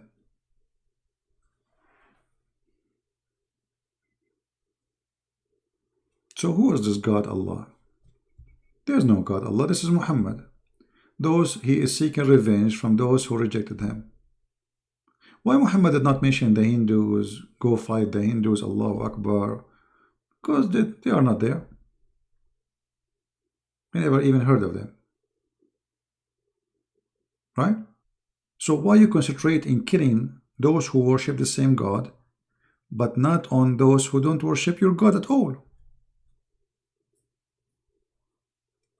Because he is seeking revenge. They exposed him. They knew he's a liar. He have to defeat them, otherwise they might overcome him. It's like killing all the witnesses. Killing all the witnesses. Muhammad, he said, if I became victorious, which is, it looked like he's not sure that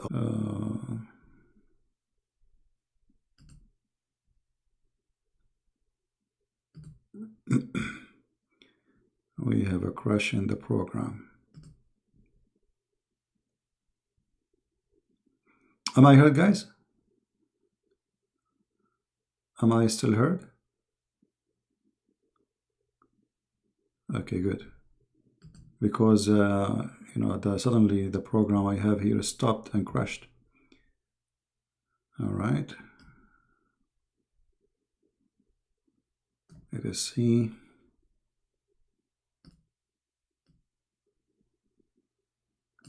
Okay. I will cleanse the Arabian Peninsula from the Christians and the Jews. Why? Simply let us kill all the witnesses. All the witnesses who they expose me. Read it. And the funny they say, there is a Abdul in the speaker corner. He said the Christian prince is terrorist. He support the crusade. Well, did you ask yourself what the crusade is? The crusade, you attacked us. The crusade attacked back. So look at this. They attack you and then they play victim. For 600 years after Christ, there is no crusade. No crusade. You attacked us, you took our cities, you took Jerusalem, you took our churches, and you forced jizya on the Christians. And when we do crusade, we are terrorists. But you doing jihad, taking our land, it's okay. They call it opening. You see the hypocrisy? Muhammad cleansing the Jews and the Arabian and the Christians from the Arabian Peninsula is not a crime.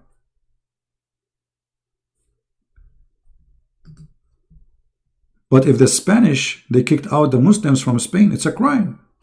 It's a genocide. They are evil. You see? So this religion, this cult, they play victim all the time. Islamophobia, what Islamophobia? They want to play victim because now they are in a weak stand. So they play victim so they can earn support from the stupid ones who they think really are victims. The fact we are the victims. How many articles are written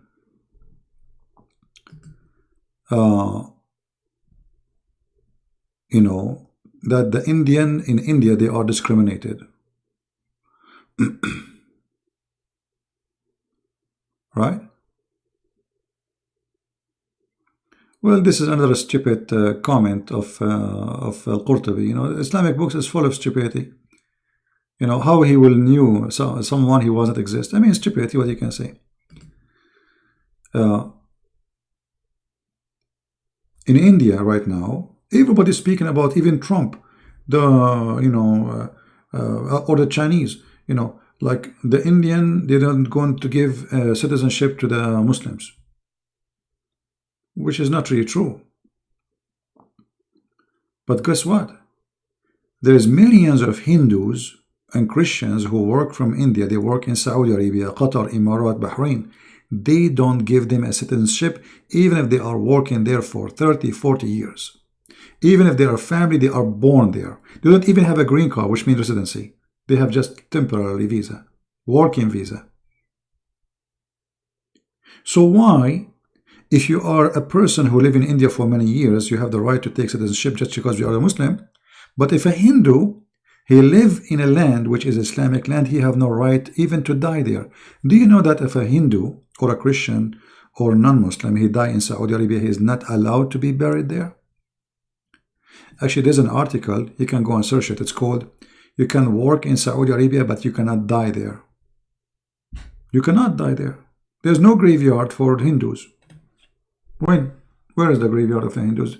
There's millions of Hindus who die, I mean, work there, And God knows how many thousands through years they die during the time they are in Saudi Arabia. They will not let them bury it in Saudi Arabia. Not a single graveyard for a Hindu. So they discriminate you. Not only they don't give you a citizenship, they don't even give you a grave.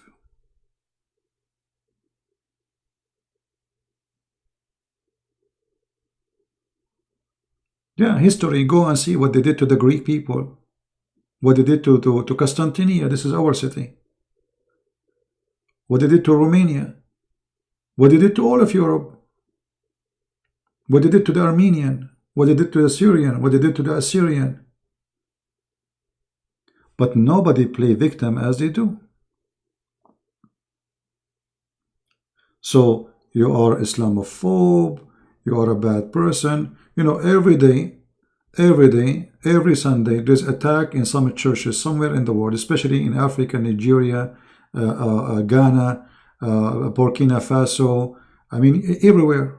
Ironical, everywhere.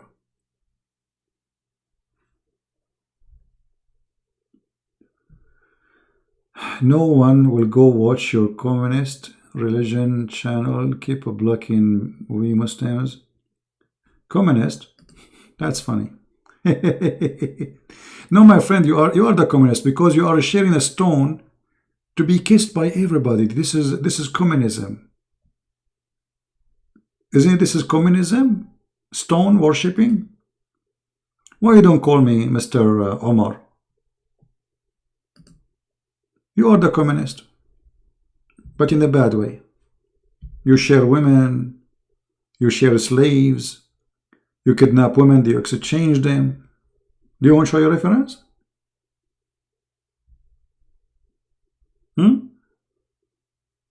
What do you think?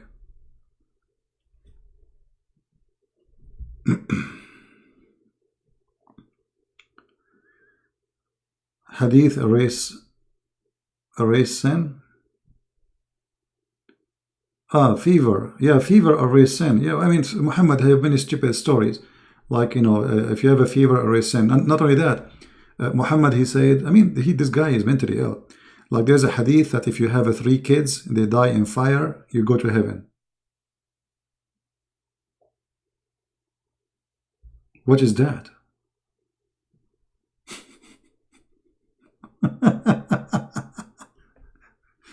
Muhammad, he have all kind of ideas.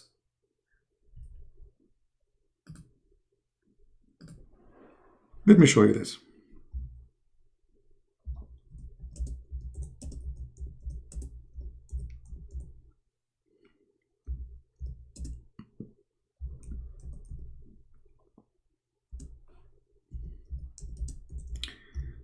I remember once a Muslim, he was debating me and he wanted to get me busted supposedly.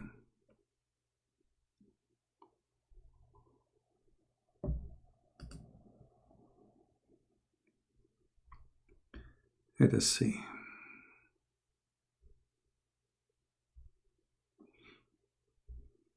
Even Muhammad, he said that the one who died by plague or by drowning, he is a martyr.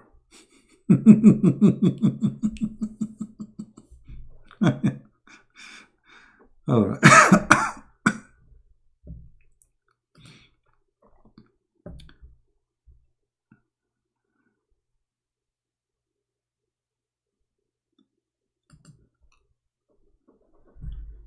Oh, Lord have mercy. Do we have any Muslim in the chat?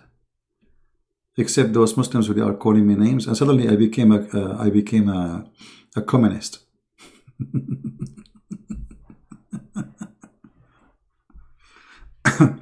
Armenians were the first Christian. No, that's not true, my friend. Armenian, they are not the first Christian. The first Christians are from the city of Antioch.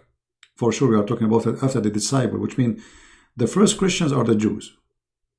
The first Christians are the Jews. After that, the first city became a Christian is Antioch, as city. Which means, generally speaking, the first Christians after the Jews, it was the Aramaic. And then Christianity spread to many, many countries. Anyway, this is not important really, who is the first Christian, who is the second. The important is, are you Christian or not? No, that doesn't change anything.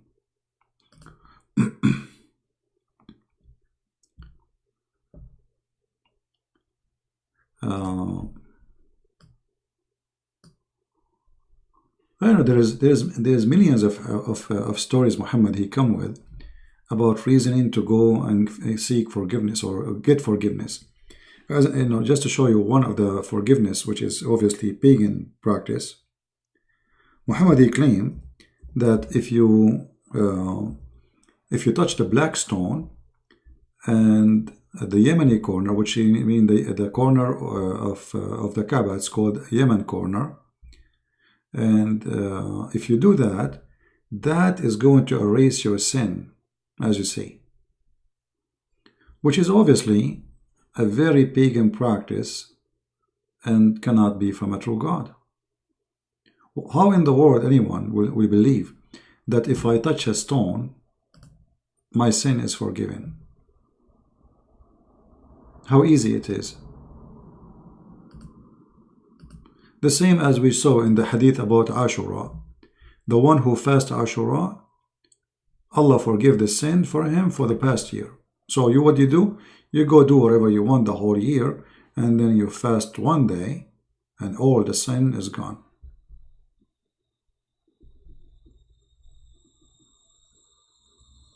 Yeah, and you can eat in your mother's house. Exactly. If you know, I mean, Muhammad, he have tons of stories. Like, I look at this one here as an example.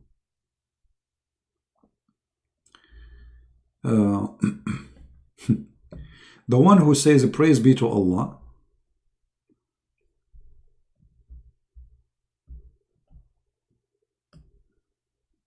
Let us see here. If you say to Allah, he said to them, who of you like to earn 1,000 good deeds? 1,000 good deeds? How you can earn that? And Muhammad, he have a solution. They said to him, how we can earn 1,000 good deeds? Like, how we can do that? He said, by saying Subhanallah 100 times.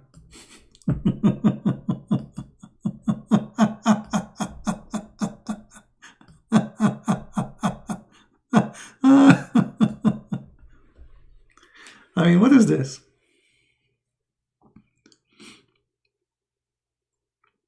You say Subhanallah 100 times, you get 1,000 deed. What is it? How stupid is that?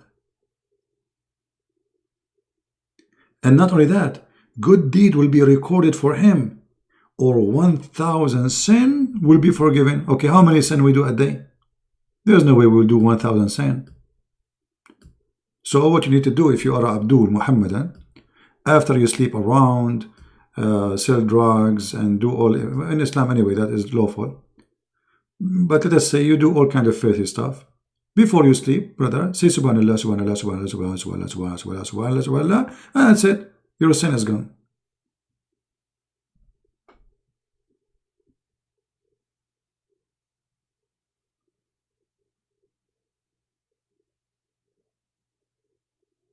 Do you see it? Obviously, this person is making things up. This is going to be true.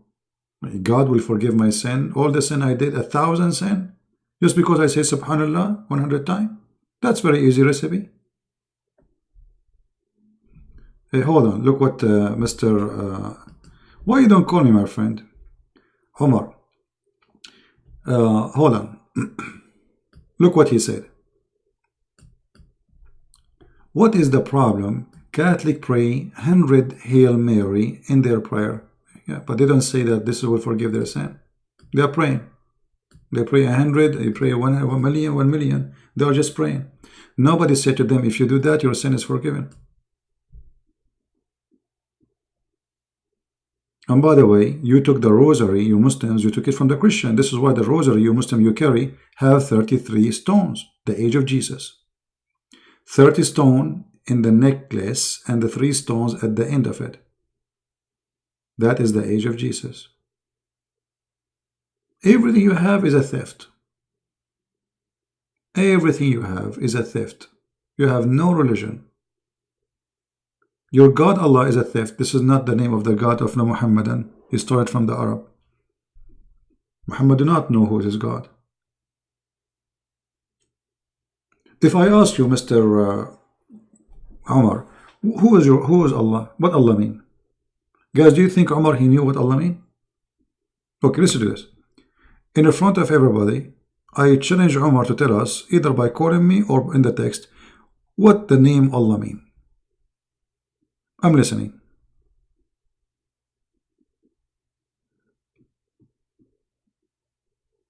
Are you there, Umar? Are you searching Google?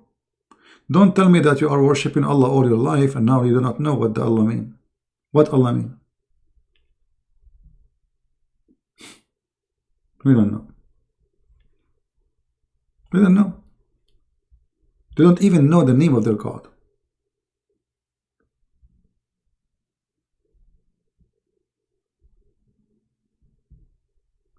They don't know. He is searching Google, by the way. He is searching Google what Allah mean. We don't know.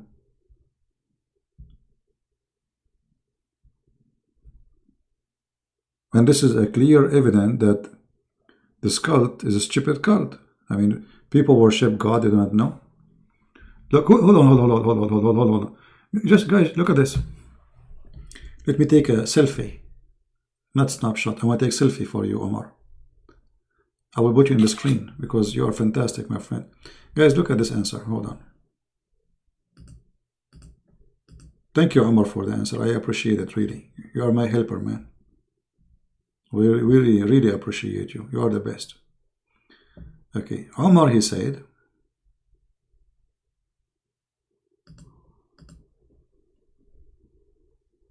let us see.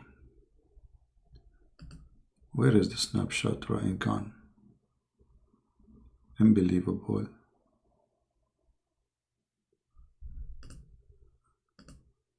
I took a snapshot, I cannot find it. Okay, here we go, we found it. Let me put it for you in the screen so you can see how funny. The second you became a Muslim, you are funny. Allah is the name of God Almighty in Arabic.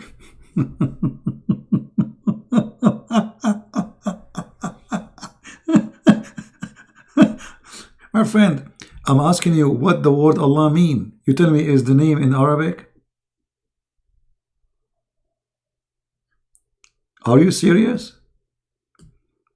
Is that a stand what they call it, stand alone what do you call it, comedy show? I'm asking you what Allah mean. You tell me this is Allah is an Arabic name. What Allah mean, man? Listen carefully. I know you don't use your brain usually, but today you have to use it. What Allah mean? Allah, personal name of God. So what Allah mean? Okay, personal name, we got it. Guys, Allah is a personal name. What Allah mean? They don't use their hand. They don't use their fingers. They don't use their head. They don't use anything. Stand-up comedy? Stand-up comedy. No, he's sitting down now. So after searching in Google, you come to me with this answer that Allah is a personal name? What do they mean? No idea.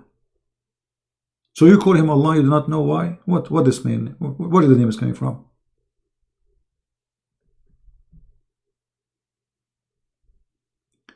There is Muslim Indonesia says that they regret leaving Islam because of you. They made YouTube to deceive. They made YouTube to deceive Muslims again. What Abdul they don't dare to do. Okay. No problem. Any Muslim want to help Mr. Omar? Mr. Omar, he gave up. That's it. He do not know what his God name mean. What Allah mean?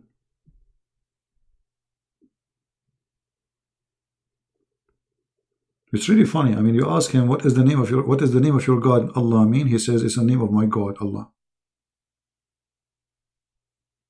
The same as the Muslim website. You know, you ask them why the Prophet kissed the black stone. They say because it's holy. We say why it's holy. They say because he kissed it.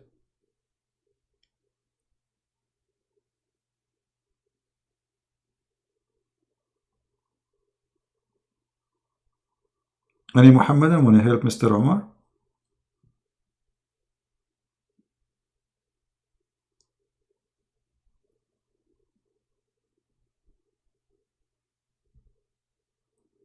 I mean, it's a simple question. And look, now the Muslim, they will say to you, Allah is the creator. Okay, my friend, I'm not asking you what he do. I'm asking you what the word Allah mean. Allah is the same word in Arabic speaking Christians and Jews for God? No, not true. If you mean that Arab Christian, they use that word because they are under the occupation of the Muslims. There's nowhere we can find the word Allah in the Bible. You can find it maybe in a false translation.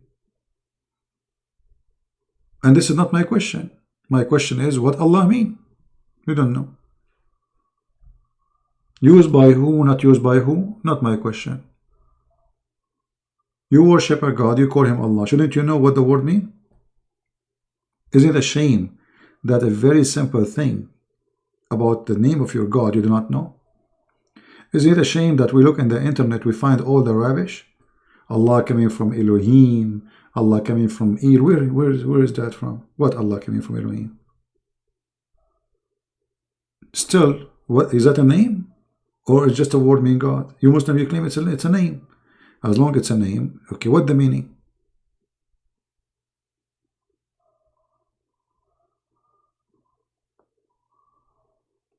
Mean the God, the Ilah? No, because Ilah, you see, you are, when you pronounce it, let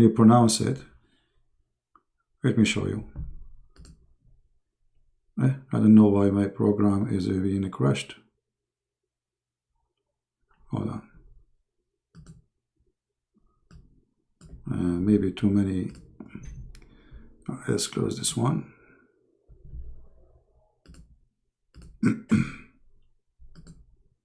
All right. If we pronounce the name of the God of Islam, it is like this.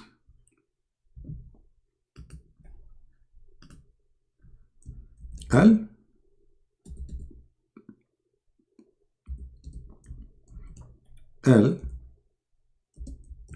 Allah. Al in Arabic today is equal to the. La is the name. But this is in Arabic today. Al is a word meaning God. So if you are saying that La is a word meaning God and Al is already a word meaning God, that's mean God.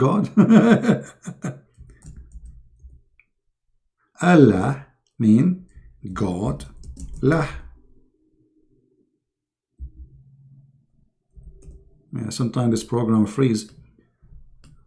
See? God La. Al is an old ancient word in Hebrew Aramaic where it's mean God. As an example, how we can prove that? Let me show you.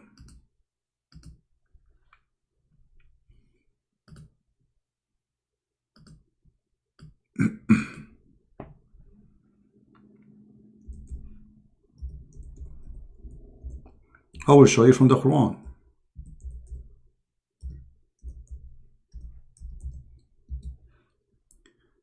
The Quran said that Allah is the best of the creator, comparing him to who? To Baal. And the word Baal, the way it's written today, is not really the word it is as used to be before, but we will go with it. Baal, Ba-al, Al, God, Ba. So those are two words, you know, they are merged together. The name of the God is Ba, The word God is here, Al. And look what the Quran confirms. Muhammad is bragging about his God, saying that he is the best of the creators, which means he believes there's many creators. Because you cannot be the best of the creators unless there is a creators. Right? I mean, if I say to you I was the best student, that's mean I am not the only student in the school. Otherwise, I'm lying. If I am the only student, it's a lie. Correct, guys? If I say I am the best student and I am the only student in the whole school, that's, you know, it's a lie. How you can be the best student? To be the best, you have to be one of many. So when the Quran says comparing Allah to Baal, there's a competition. Baal is a god, Allah is a god. Which one is better? Allah saying I am better than Baal. As simple as that. And what is better? What he is better? He is the best of the creators, which means Baal is a creator, Allah is a creator, but Allah is the best. If Baal cannot create and Allah comparing himself to Baal, that would be stupid. How you compare yourself to someone he cannot do anything and he is fake, is that exist? The second you say I am the best of the creators, it's meaning you approve that there is many creators and you are just the best. Which means there's many gods, I am the best of them. Right? If you go in the Quran, the first chapter in the Quran, I'm not going to take you far away. Al-Fatiha. Look with me. Anyone who speaks Arabic, he can notice that here it says, Bismillahir Rahmanir Rahim. Okay. Alhamdulillahi Rabbil Alameen. Okay, hold on. This is Allah in the first sentence. And this is Allah in the second sentence. Anyone notice what happened? What is the difference between the first Allah and the second one?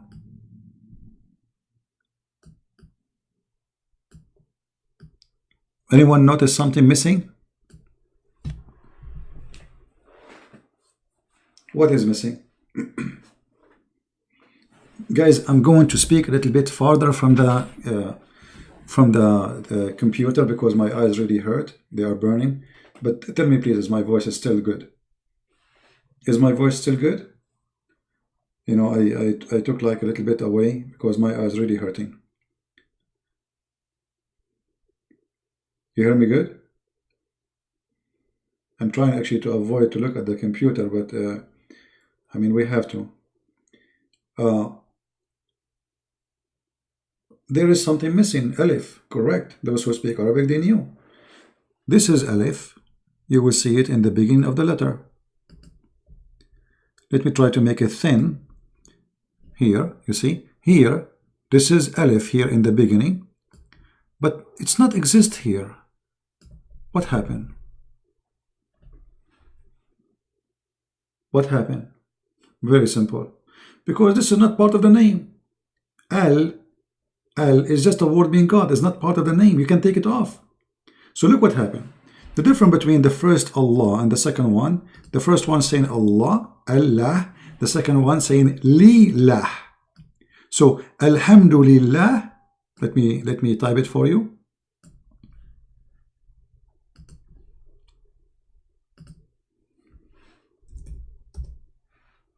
Lillah. Huh? Why? Because I'm saying thanks to Li in Arabic mean to. Let me break it for you in English. Or let's first do it in Arabic. Li, let us switch to Arabic. Li mean to. So I can add the letter L before any name and that will make it belong to you. So I say lahu, to him, laha, to her, all right, lahum, to them, belong to them. So li, to make something belong to someone else. All right, so alhamdulillah, thanks to li mean to, lah. Oh, sorry, we are typing li, lah. In English will be li. Sometimes this thing freeze, you know. Li lah. Thanks to Allah. Thanks to lah. Here there's no Allah. Just the plain name.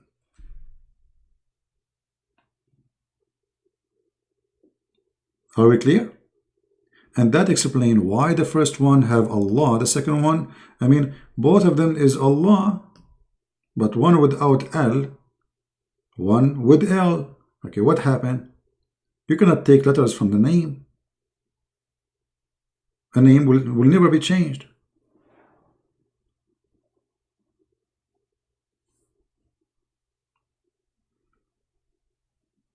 So here, there is a change. Why? Because this is the original name, lah. So thanks to lah.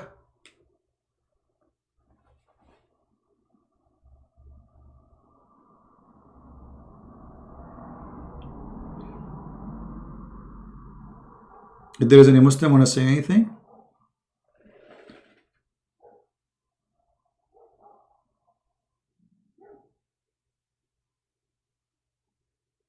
And actually, if you read this prayer here, which is, I find it very funny and stupid.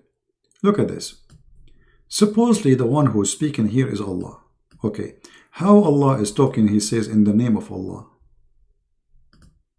Isn't it this is by itself is stupid? Where you get all of this? It's in front of you. It's just Arabic. Read it. Verse number 2. Alhamdulillah. Alhamdulillah. There is a website. It's called, I think, Quran. You click at the word, they will pronounce it for you. Click on it. Go there. It says Alhamdulillah. Lillah. Li mean to. La. This is the name of your God. As simple as that. Look at this. In the name of Allah. Well, like I am Allah. How I say in the name of Allah? Imagine how people will laugh at Trump if you go, he says, in the name of Trump. You know what I mean? You see, if the Quran saying Allah, he said to Muhammad, pray like this, like Jesus, they asked him, how you pray? He said to them, our Father, say like this, pray like this. Our Father art of heaven. No, this is not the case. There's nowhere it says anything, introduction, pray like this. Suddenly, in the name of Allah, Ar-Rahman Ar-Rahim, and then look at this stupid story here. Praise be to Allah. Like, who is the one saying praise be to Allah, saying praise be to Allah? And then he repeat again the same as he say, and the Lord of the two words, because they believe in the genie and the human being, you know. And then he repeat the same exact word he just said there. This can't be God. I mean, you just said the most gracious, the most merciful. Why you are saying it after 2 seconds? You did not, you just started the car. The one who is talking here, somebody, he's out of words. He's trying to make something. You just say the Rahman Ar-Rahim. Why you are saying Ar-Rahman Ar-Rahim?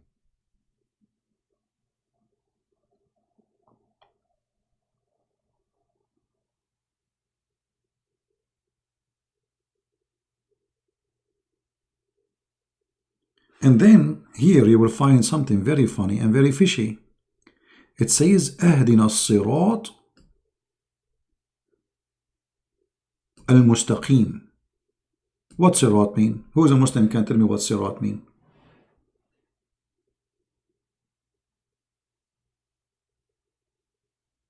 No, my friend, I'm not saying translation is fabricated. I'm saying your Quran is stupid. I don't care for a translation. You know, for me, I read Arabic. You are the one who is reading translation.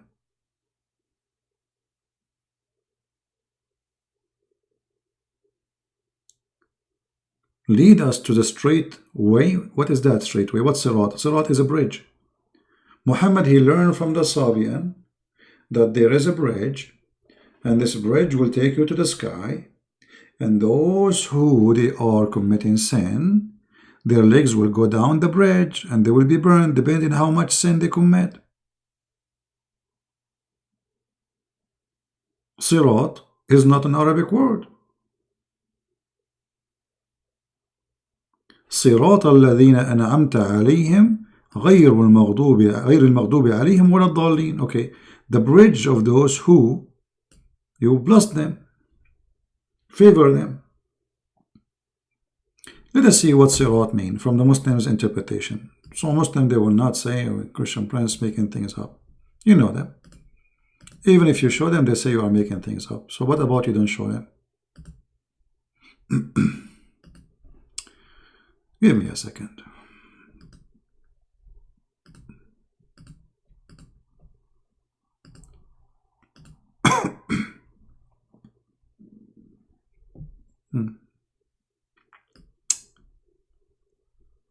Let us see.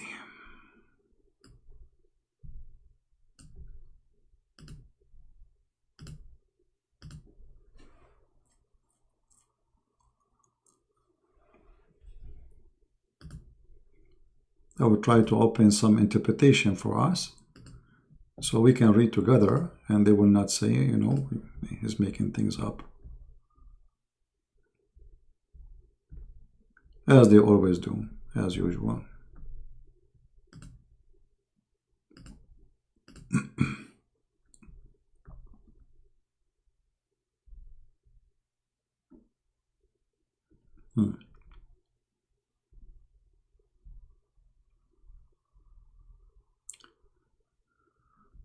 Let us see.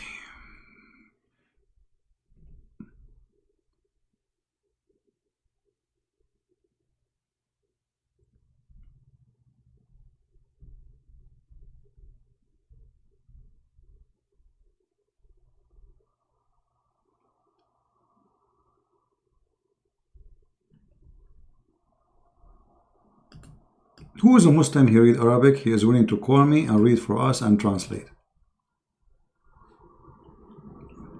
Any Muslim? You translate. I will not translate. Anyone?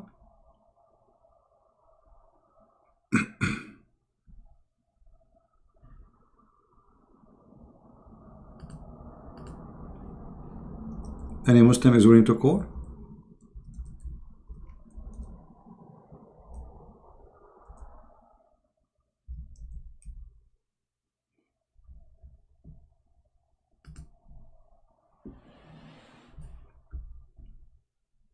What sirat mean?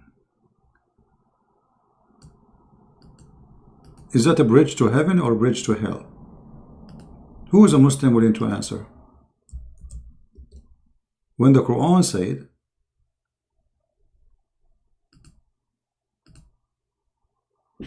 أهدنا الصراط المستقيم.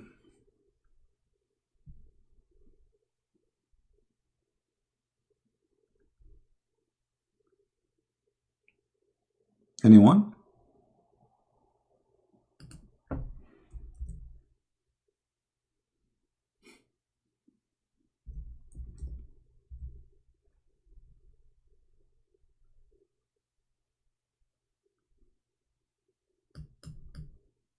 I don't see anyone.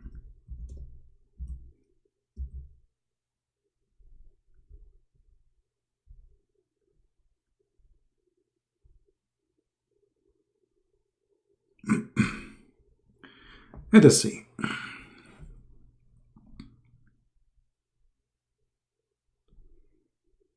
Just to show you that this is a bridge. Actually, some Islamic books, they say that a sirat is a bridge to hell, not even to heaven. But we will go and see.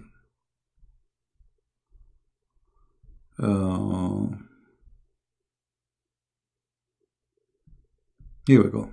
Read carefully with me, guys, just to show you the stupidity of this religion.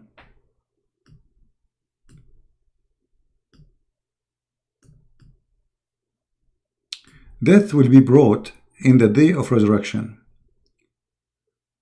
and made to stand on the sirat. This is the word sirat. Okay. What the word sirat is? Bridge to hell. Bridge over hell, sorry. As I said, when you walk, if you are supposedly did not pray much, etc., so the more you are sinner, the more you will be burned, because your feet will go down in the bridge. So there is people who will go inside hell. All Muslims will go inside hell, and depend how bad you are, you will be burned. So look, this is their translation saying the bridge over hell.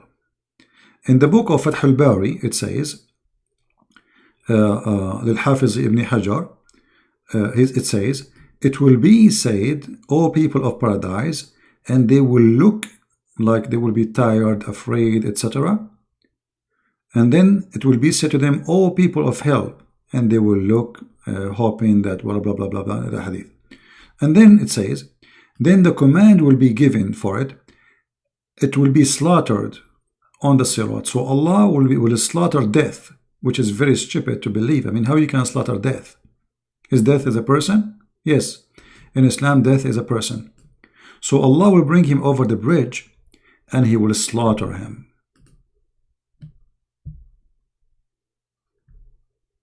So how you say, Ahdina as-sirat al-mustaqim, if everybody want to go in the sirat? It's a bridge.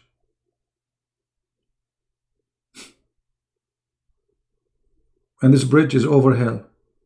And actually will go through hell. You see, in the Quran it says, وَمَا مِنْكُمْ وَإِلَّا وَارِدُهَا. Every one of you will enter hell in Islam. وَمَا مِنْكُمْ إِلَّا وَارِدُهَا. Chapter 19, verse number 71.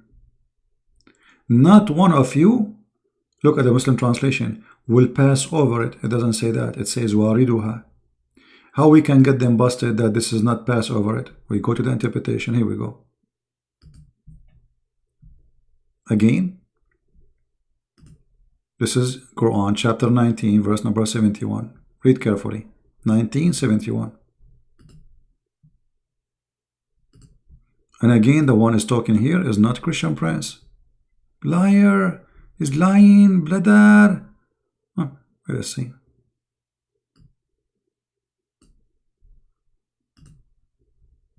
Let us hope this website will work, because you have to click like 20 times to make it open.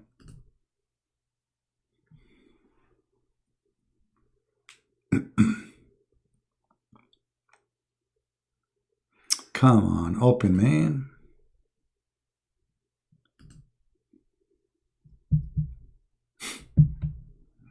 What you can say? It's owned by the King of Jordan. Nothing function in that country. Starting from the king. Come on. Here we go. We have to wait.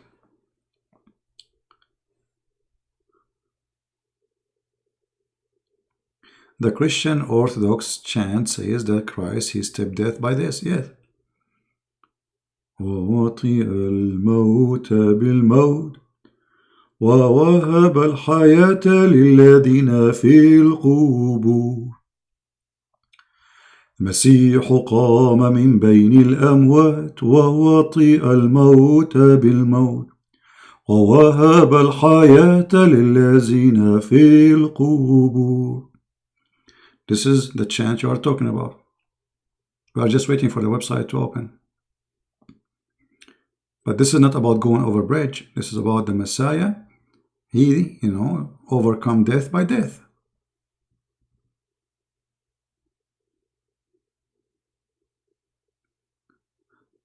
No, I'm not. I'm reciting Christian chant about Jesus overcome death.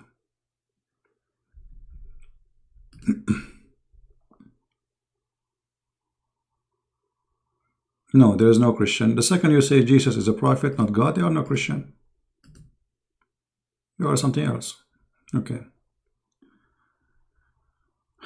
Let us see here. Finally, it's opening. Read carefully with me. This is Tafsir al-Jalalain. It says, there is not one of you but shall come to it. that but shall enter hell. No exception.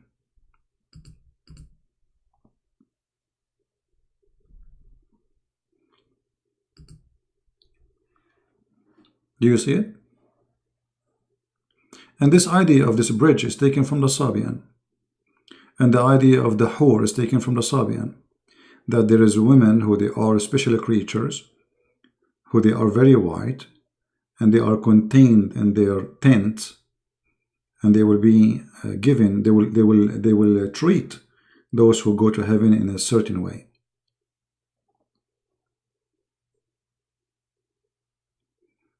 And the song I was singing, this is, as the person who was in the chat was saying, this is an Orthodox church chant.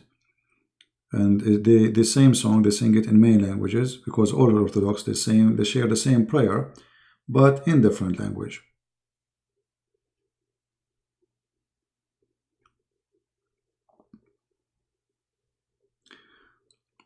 Who is the last prophet in Christianity? Because in Judaism, the age of a prophecies ended to make sense.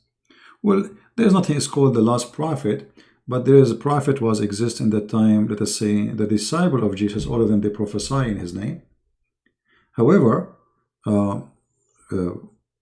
prophesying, it's a word not necessarily mean like there is many, let us say, definition for the word prophet. A prophet is somebody, he prophesied to you about God. How he do that? He tell you something you do not know about God.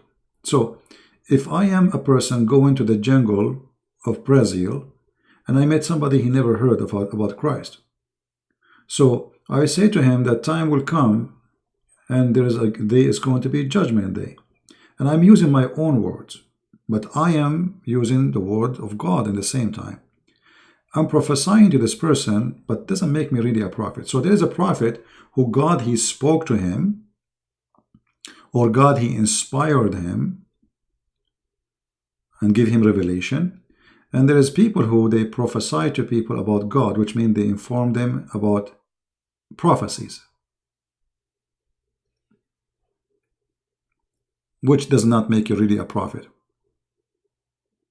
Now, who is the last prophet? This is not really important for me, because, I mean, God is, he is the one who decides who he sent, who he will not. You know, if you remember, the Messiah, he said, not everyone says, Lord, Lord, will enter the kingdom of my Father, but the one, you know, who do his will. So they will say, we did miracle in your name, we like prophesy in your name. You know, he said, not everyone, which means there's some of them, they are true disciple of him, and there is some, they are fake.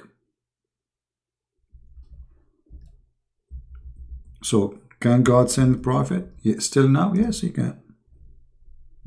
How we know? From their fruits you shall know them. However, I do not need the prophets for me. I'm a believer already. And I don't find any reason to listen to anyone save the Lord. The Lord, he already spoke. And the disciple, they wrote his words, and we have their words too. Like when we read the book of Acts.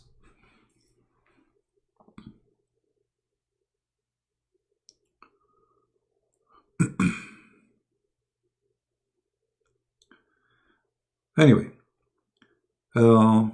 any Muslim want to say anything?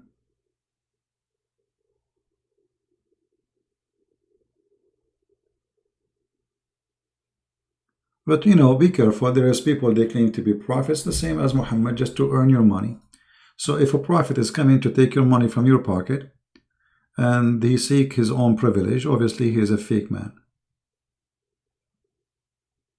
You know what I mean? That's why Jesus, he said, from their fruits you will know them.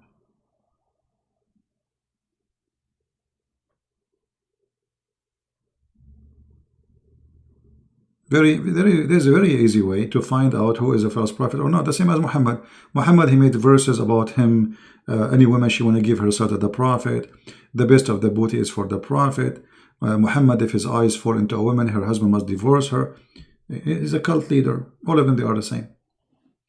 All false prophets, cult leaders, they share the same thing. They want to sleep with your wife and they want your money. All of them. No exception. Go study the history of all cult leaders. You will find all of them are the same. Right?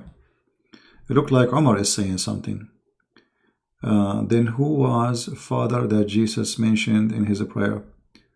That's a good question, Omar. The Father is the Father. God is a three-person. If you say to me, how God can be three in one? Well, he's God. How God can be God then? You see, if you go in the Quran, Omar, listen to me carefully. You will find that your Quran is saying that Jesus is a three, but yet he is one. But the same verse says, don't say Trinity. No, we don't believe that Jesus is three. No, you know. And we don't believe in what the Quran is saying. But the Quran, the same book, saying that don't say Trinity, yet is saying that Jesus is a three and one in the same time. Read carefully with me.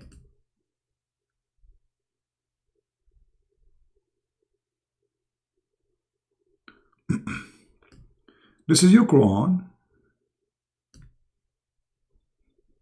Give me a second so I can zoom in.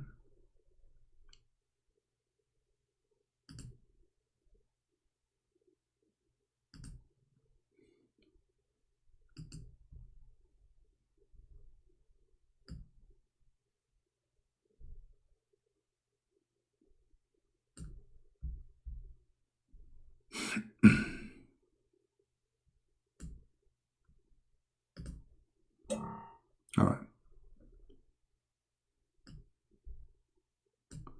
Listen carefully, Omar. See, I'm trying to help you. I'm not against you. There's nothing personal here, my friend. You're welcome here, and, you know, feel free to ask questions. If you like to call me, I will be happy to hear you. The Quran says, commit no excuse in your religion, okay? Don't say Allah, but the truth. Christ Jesus, son of Mary, he was, between two brackets, does not exist. It's not from the Quran. This is why it's between two brackets. He is a messenger, okay? Write down, Omar, write down, take a note. He is what? A messenger. That's wonderful. He's a man, messenger, okay? And he is his word, okay? He's what? He's the word. And he is a spirit proceeding from Allah. Okay, wonderful. So he is a man, he is a word, he is a spirit. How a three can be one?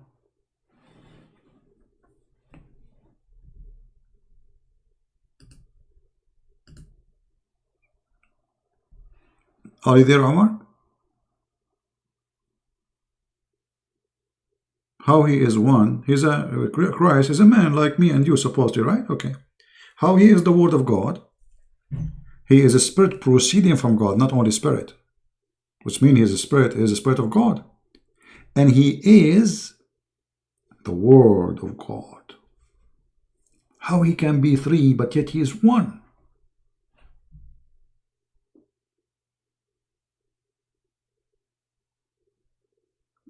Are you there, Omar? The logical answer says, well, God, he can do as he wish. Right? I'm helping you. I'm giving you a hand. Okay, God, your God, Allah, he can make Jesus as he wish. He make him three and one at the same time. Well, so God, he can make Jesus three and one at the same time, but God cannot, he himself, be three and one at the same time. He is no more than in a bracket. How come not to use the word bracket? Use it, no problem. Okay, don't be upset. Use the word bracket. I'm saying the word bracket is not in the Quran. This is in translation to explain to you. But no problem, my friend. Are you happy? That will not change anything. Still the same. There's no more than this and this and that. Okay. 3 and 1. Don't be upset, please, from the bracket stuff. We gave you the bracket back.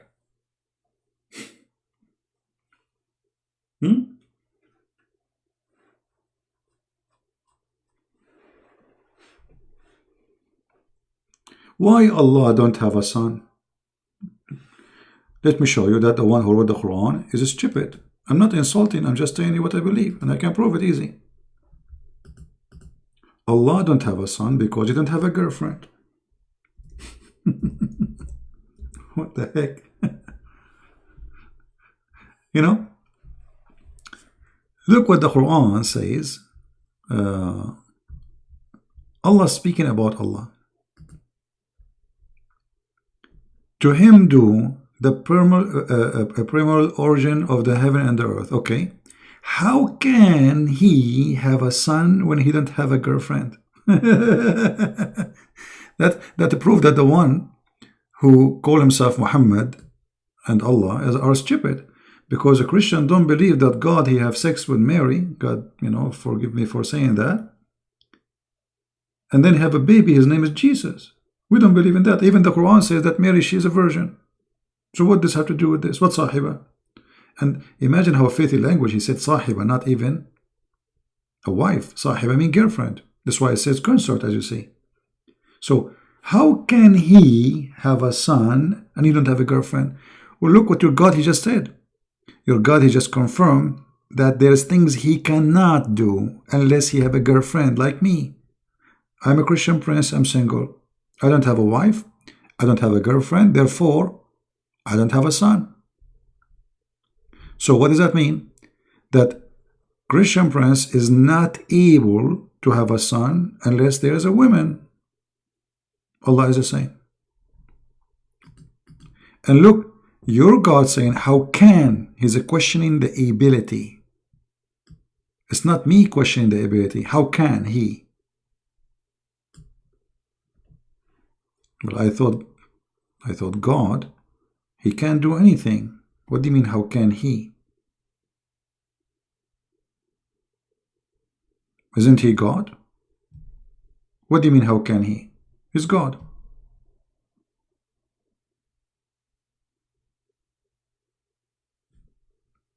How God can resurrect us from death? Well, because he's God, he can do it. How God can create Adam from dust? Well, he can do it, he's God. So all the amazing miracle God he can do, suddenly he cannot have a son because he didn't have a girlfriend. Obviously the one who made this verse is an idiot.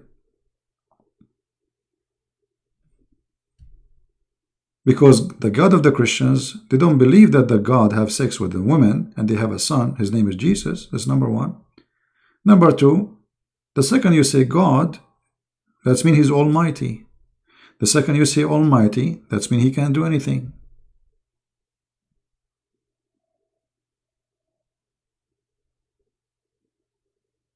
Guys, don't forget to watch a video made by, we have a review, a Muslim, he made a review for me, which is a very important video, priceless. We post it in Patreon. This video is in different channel. Don't forget to subscribe to that channel, please. It's a backup channel. So watch it, share it, download it, and let everybody have fun. Yeah, the reason we call God Almighty, for he have all the mighty power. That's what Almighty mean. Otherwise, why you call him Almighty? Your God is not Almighty. Can Allah be a man? Muslims, they say no. So he cannot be Almighty. Because Almighty, it means there's no limitation of what he can be or what he can do. Correct, guys? The second I say Almighty, it means that's it. He's out of limit. He create, he resurrect, he can come to us as a spirit, he can come to us as a man. I mean, he's God. If God cannot do that, who can do that? Me? The second you put limit to your God, that means your God is a fufu, is a fifi, is a tutu. He's just an idol. How an idol can have a son if he don't have a wife? My God is a living God. He do not need a wife to have a son. Your God is not. He cannot. And you know, remember that the Quran says that Jesus, he created from the mother bird. Okay, hold on. Allah is the creator. Look, it says the origin of everything is Allah, but he forgot that there is another creator in the Quran. The Quran said, the Muslim, they will say to you, oh, but Christian Prince, he did not mention that it says by the leave of Allah. My friend, by the leave of Allah or not his leave? You just admitted that Jesus is a creator, which means right now as we speak, there's birds and creatures are created by Jesus.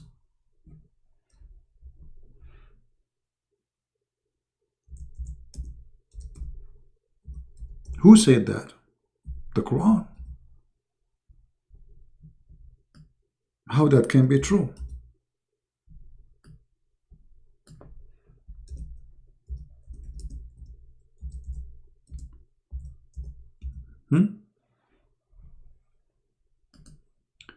The answer, very simple. The Muslim, they will say to you, Allah gave him power. My friend, this is your claim, number one. There's no way to prove it.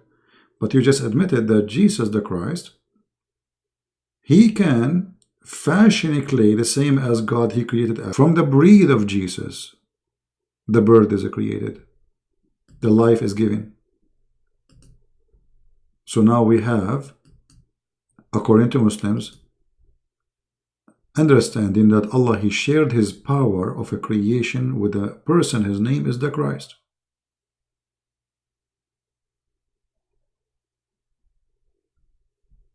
I determined for you out of dust the like of a form of a bird, and I breathed into it, and it became a bird by the leave of Allah. So Allah allow him to do that. Thank you very much. Now here there is a proof that Allah is the one allowing him. I can say now I am the one who gave Allah the power. I can say now that I am the one who gave Jesus the power to make somebody blind to see. I can claim talk is cheap. But what you confirm to us in the Quran, that Jesus, he created exactly as God, he created Adam.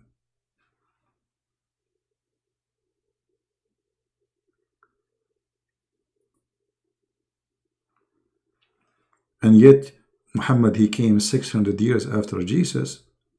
So how he know about Jesus? What he knew about him? He don't even know his correct name. Muhammad, he think that, look, what is the name of the chapter? Look at the fool Muhammad. The chapter name is Al Imran. Al Imran. Okay, who is Imran? The father of Mary. How stupid. Imran is not the father of Mary. Where do you get this from? The stupid Muhammad, he thought that the same father of Moses, he is the father of Mary. This is why he says that Mary is a sister of Aaron, which is the brother of Moses. And that make her the daughter of Imran, which is the father of Moses and Aaron. Stupid prophet, false prophet. And when the Jews got him busted, they said to him, but what are you talking about? There's hundreds of years between Aaron and Mary. So to cover his ass, he said, oh, they used to cover them, they used to call them by their great names, ancestors. That is very stupid.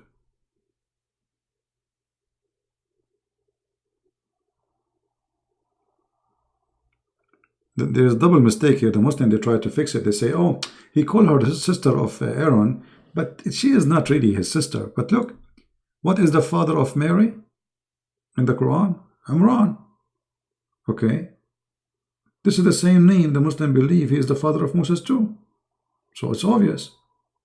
And this is wrong because Mary's father is not Imran. Where do you get this from? It's obvious. False prophet, he made a stupid mistake, and it's too late to take it out from the Quran. Yeah, Moses is the uncle of Jesus. Hey, uncle. Oh boy.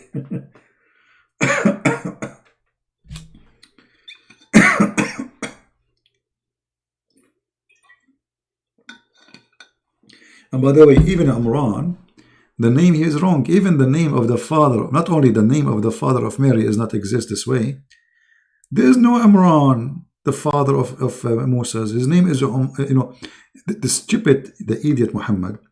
He don't know the difference between Umran and Umram. Umram, not Umran.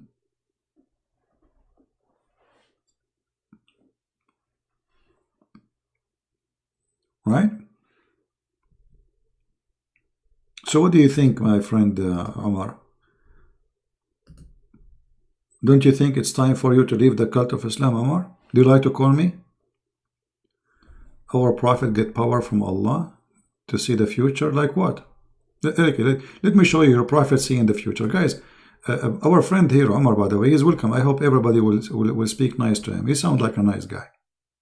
Like you see, he's not saying bad things. He's not, he's trying to defend his religion, and this is his right. So I advise everybody to speak nice to him. Please be gentle with him. Omar, I want you to listen carefully.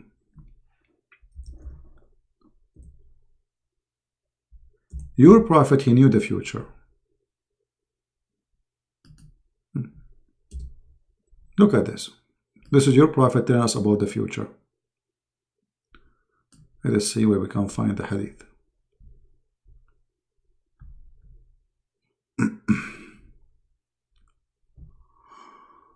Oh boy. Oh no, I'm getting sleepy.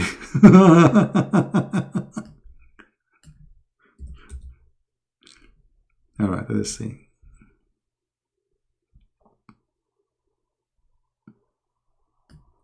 I'm just trying to find the hadith to show you what kind of a prophet you are.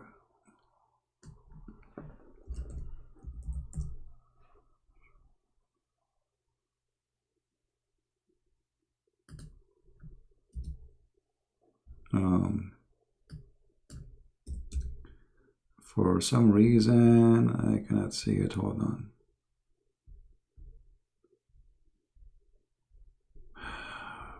Until we find the hadith, it says that your prophet said that judgment day will not come until the Roman became the major population of the world.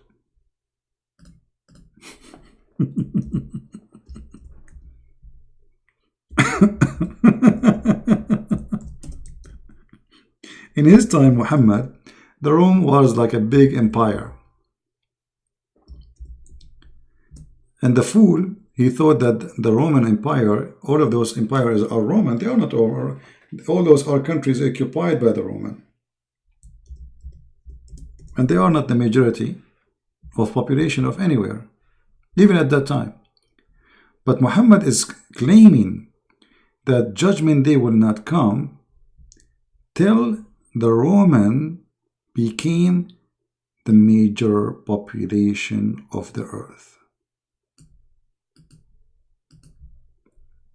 I'm just trying to find the hadith in English. I have it in front of me in Arabic, but the problem always...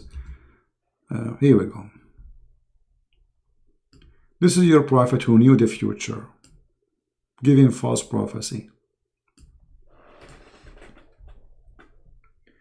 The messenger of Allah said, the last hour would come when the Roman would form the majority among the people. What is the population of Italy right now?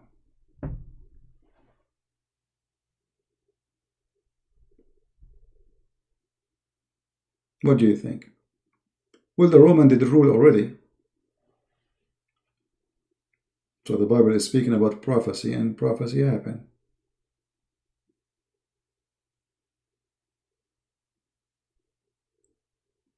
What is the population of the Roman? Italy. Is that a false prophecy? He's not talking about them ruling. He's talking about them. They will be the majority among the people in the world, which means the major population. There are 60 million. Indonesia 3 times more than the Roman.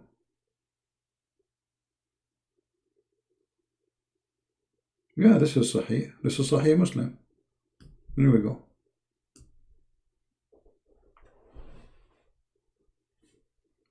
This is Sahih Muslim.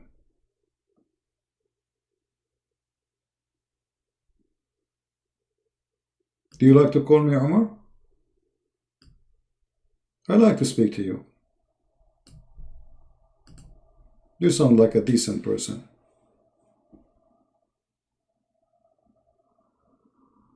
Anytime you feel like you want to talk to me, just text me in Skype, and even if you want, we can talk under there. All right? In case you are shy to speak in public.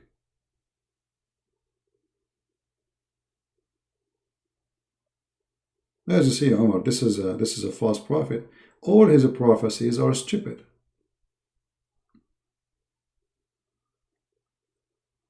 I mean, this is an authentic hadith claiming something, and obviously it's stupid. How the Roman will become the majority of population by the judgment day? What will happen? The Roman, they destroyed China. They will destroy. I mean, Indonesia alone is 3 times more than them. 60 million. They live in one building in China. What's 60 million? Muhammad, you never heard of the Chinese? Huh? No, this is going to be a prophet of God. Roman European majority? My friend, even the European are minority. They are not the majority. What European majority? Secondly, Roman are not all European. Roman is the Italian. The rest are not Roman. Actually, the rest were occupied by the Roman. And they were enemy to them. So this is a false statement.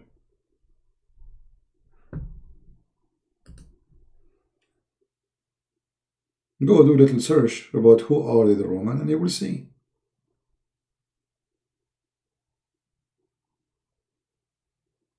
False prophet. You know, a false prophet is somebody who prophesies false prophecy, as simple as that, and this is false prophecy. I can come with a prophecy better than your prophet. Let me tell you one. It's going to rain somewhere in Indonesia tomorrow. And women, they will have their period. Many women. Okay, I'm prophet now. And there is many cats, they will say meow. And dogs will say ho.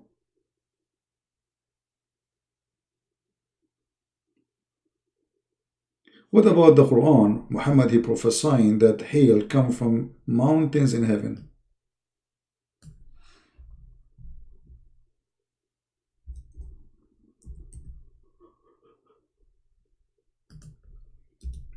How in the world that can be?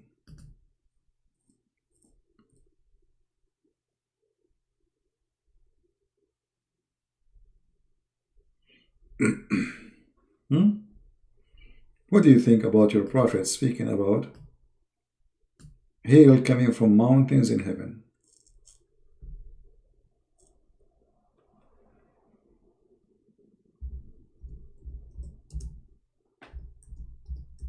Do you really believe in such a thing?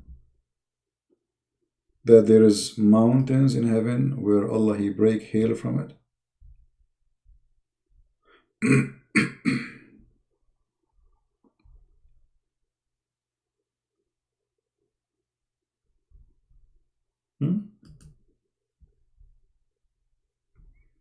Look how the Muslims, they fabricate translation. Read carefully. It says, and he sent down of the cloud that are like mountains wherein hail. It doesn't say that. How we can get them busted that the Quran doesn't say that? Anyone knows?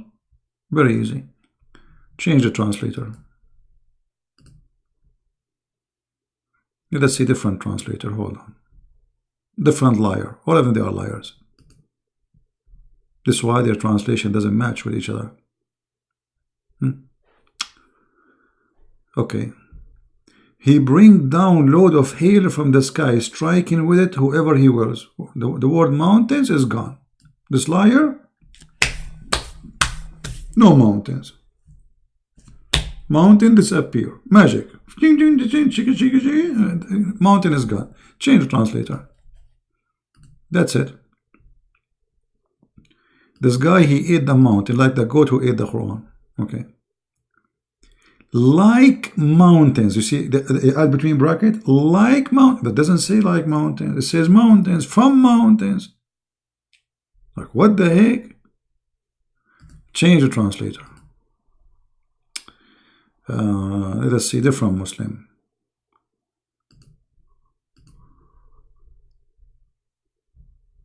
And he sent down from the heaven mountains. Where is the hill? What's wrong with this guy? He is very close to the truth. Do you see it? The rest they were adding like, same as, you know, it's a cloud. It doesn't say cloud, my friend. It says he sent down from mountains in heaven. Hill. Let's read the interpretation so we can get them busted easy. Chapter 24, verse number 43. This is your official website. Yes, Omar. Who are translation? I don't know. They are in Muslim translation, my friend. It's not my translation. I don't care. For me, I speak Arabic. All right. Verse number 43. You are my witness. Read with me carefully. Here we go. 43. Let's see. Does it say like mountains, as if it's mountains, or it says it is mountains in heaven? Here we go. This website now is not working again. You have to click again and again. Come on, display.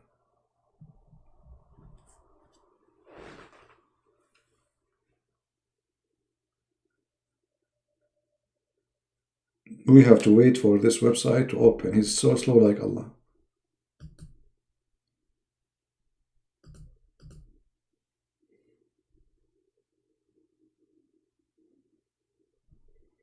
Like, come on.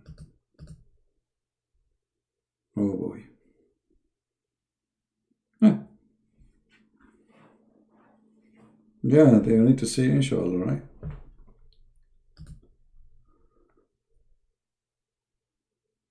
It's not opening.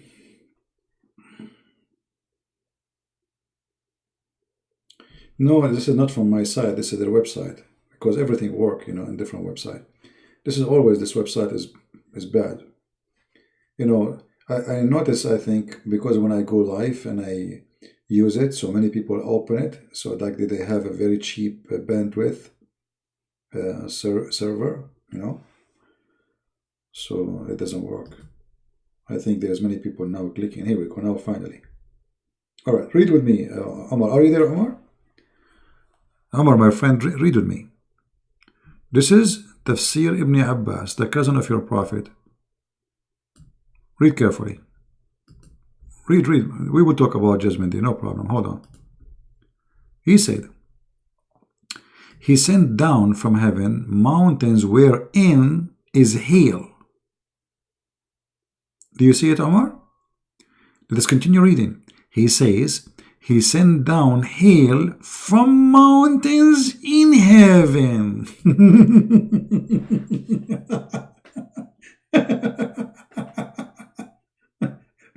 Now what they will say this is Da'if Quran, brother.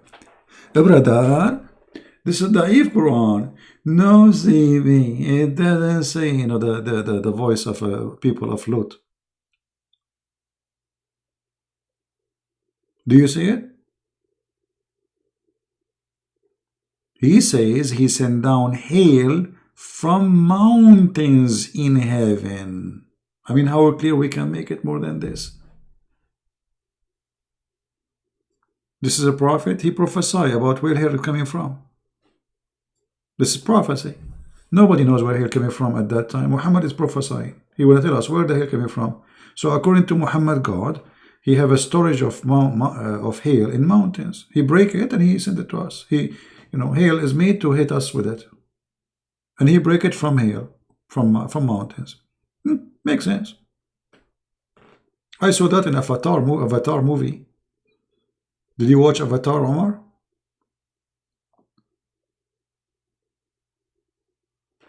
This is Tafsir Ibn Abbas. Let us change it. Maybe this Tafsir is wrong, my brother. Let's go to Al-Jalalain. This is Al-Jalalain, very big scholar. It says, and he sent down from the heaven out of mountains. This one is even making it more clear. He sent down from heaven out of mountains. Min jibalin fiha. All right? I mean, what is that?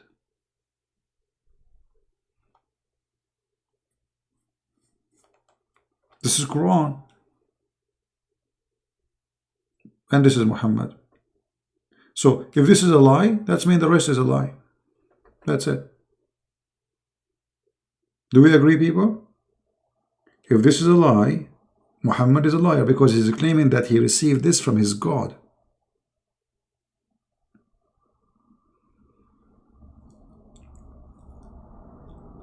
So what do you think, Omar? Do you like to call me my friend and you would like to leave Islam? Muhammad prophecy about earthquake. There is earthquake in Japan. They have 1,000 earthquake every day, even more.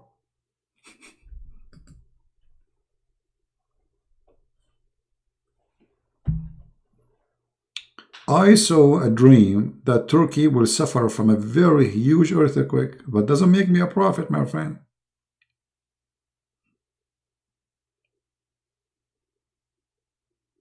Because this country always have earthquake. It's not something new. So if I saw that, maybe I don't know the reason I saw it, but I saw that. But doesn't make me a prophet. And maybe Turkey is going to face a huge earthquake, but that does not make me a prophet. So if I say there is rain will come, it doesn't make me a prophet. If I say earthquake will happen, it's happened always. This is why it's called earthquake. It is something that exists in the earth since the beginning. And if I can go any prophet over any prophecy or prophet he said, and we will laugh at them. All of them, they are stupid. My friend Omar, I advise you to leave Islam right now. I mean, you are smarter than this man. Do you like to call me? Omar, do you like to call me live?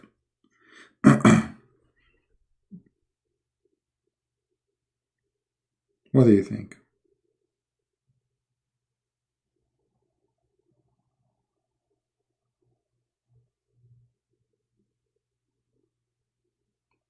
Do you like to call me Omar and denounce Islam? I can tell you are leaving. It's just a matter of time, if not immediately now. Do you like to call? And then I will explain to you about the Messiah. What do you say? I will answer any question you have about the Messiah. In the same time, I mean, this verse alone, forget about the rest. Let us say Muhammad, he said 100 statements, they are truthful, but this is Quran, and it's a lie. So Muhammad is a liar. There's no way his God told him that. Do you agree, Omar? Omar, do you agree that there is no way that God, he told Muhammad that he'll come from mountains? Do you agree with that?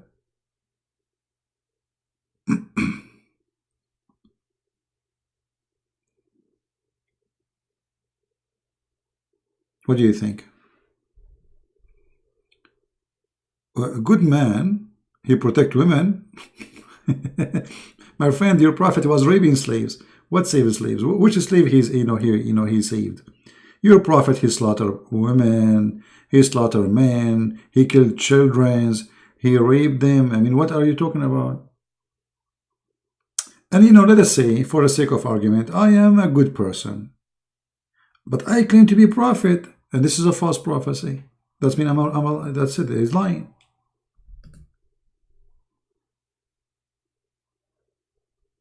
He's a liar. He can't be a good man. He is a liar. This cannot be from God. You have to agree.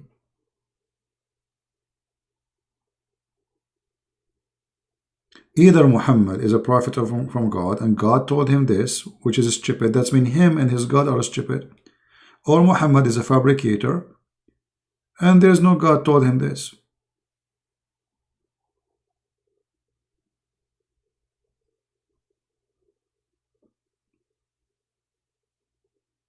If somebody, he come to us and he is very nice person, gentleman, very, very nice, and he claimed to be prophet and he said this, he's a liar. Doesn't matter what he, who is, who is he?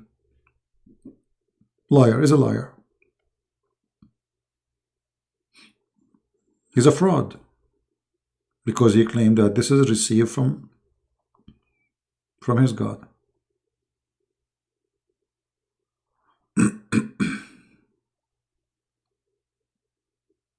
So what do you say, my friend Amar? Do you like to call me and leave Islam?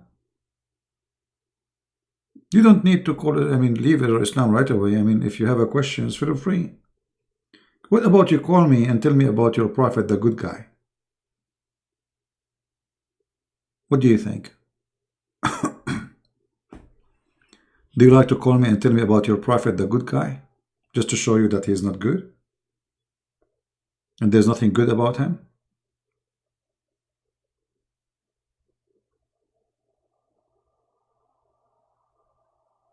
I would love to hear you telling me about the good guy Muhammad. Obviously, my friend, you have no idea. Muhammad is a very evil man.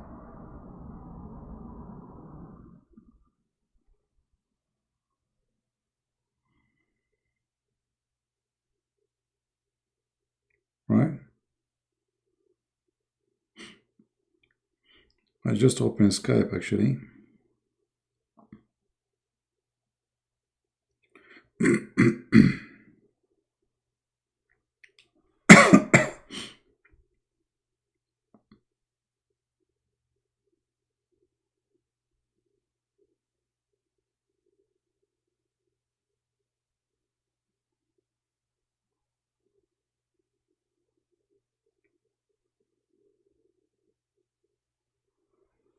Are you there, Omar?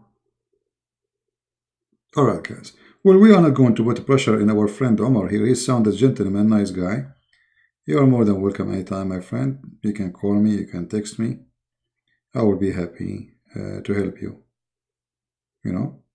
But I can tell you are coming from a good family and your parents did a really good job. You are a gentleman. You did not use a bad language. And I'm happy to have you. All right? We pray for you.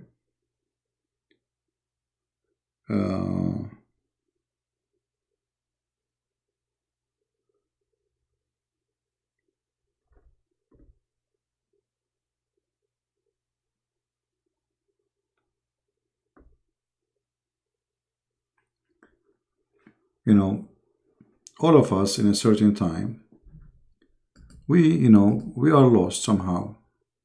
We are looking for truth. We hear many things, they contradiction. The Muslim, they say Muhammad is amazing. Christian Prince, he said Muhammad is bad. Okay, somebody's lying here. But you see, my friend, we are showing you this is what the Quran is saying. And this is what your scholars are saying.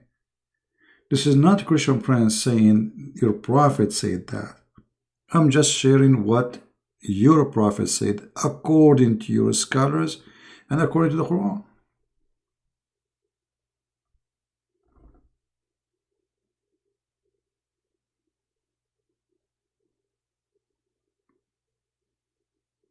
The truth, my friend, the truth will set you free.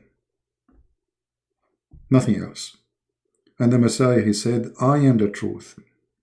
I am the Alpha. I am the Omega. I am the resurrection. As simple as that.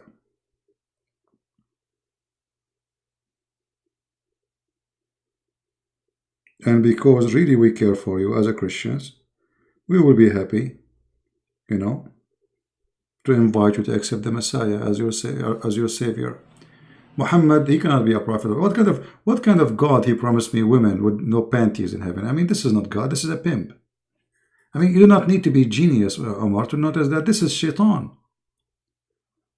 Satan is the one who would try to tempt me by women there and women here. It's not God. God will promise me if I believe in him. Long line of women waiting for me. Why? Where is the decency? He's God, he's holy. You see, if I come to your house Let us say Omar, he have a birthday, and a Christian prince is coming to the birthday of Omar. Okay, Christian prince, do you have a gift for me? I say, sure, Omar. I have a truck loaded with women.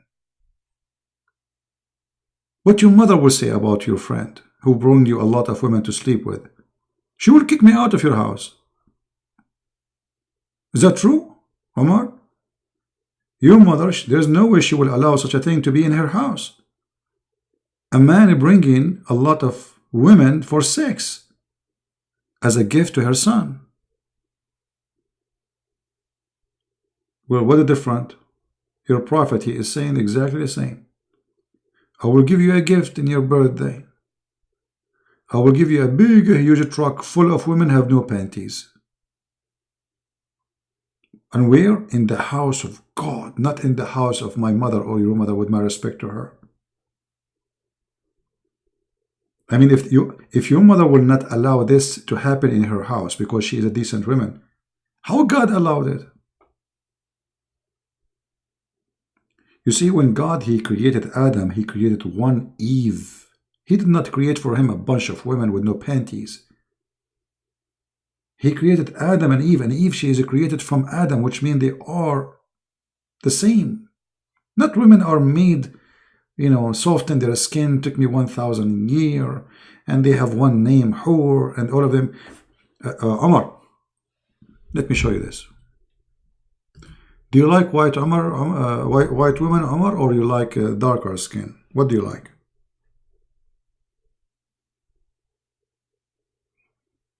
Do you hear me, Omar? What kind of women you like, my friend? Do you like women who they are very white? Or you like darker skin? Look what your prophet, he promised you. This is Sahih Bukhari. That women in heaven, which Allah will provide to you, you can see through their bones. Have you ever heard of a stupid promise like this? Women in heaven. What do you mean, what women? Don't you know that your prophet, he promised you women in heaven? Look what he said. That those women, the Huris, the Hur, they are so beautiful to the point you can see through the marrow of their bones. I mean, if Muhammad is not mentally ill, he is sick. Because let me show you how women, according to Muhammad, look like. Give me a second.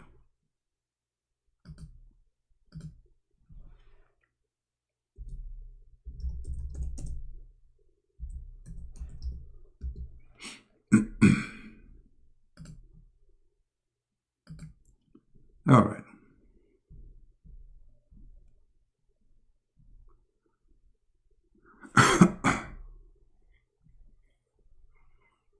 Let me show you what your prophet is promising you, my friend.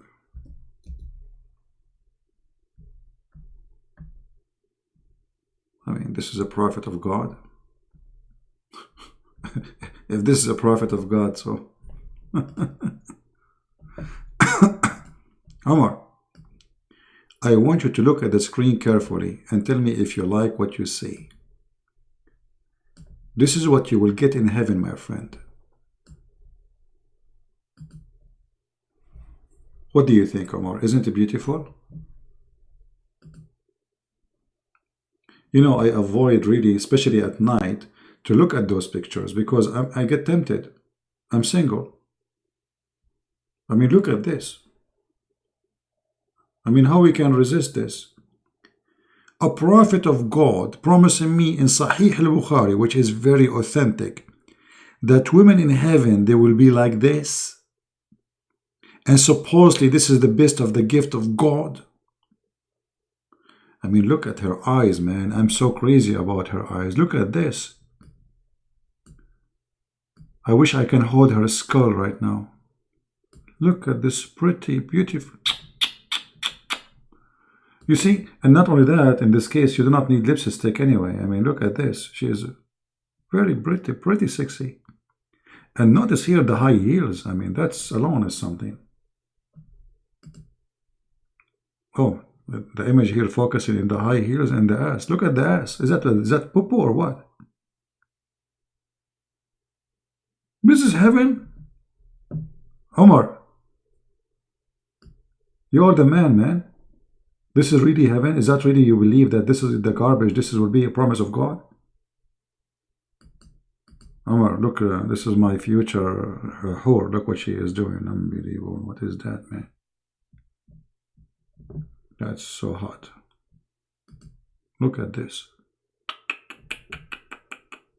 Look at these positions. Oh boy. I'm afraid if I show you more, many of those singles here, they will get tempted, and they will do bad stuff. They might commit suicide, because they cannot handle this beauty. This is too much beauty.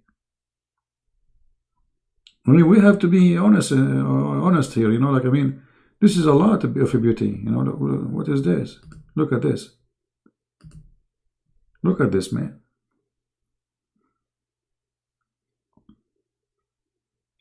This is heaven.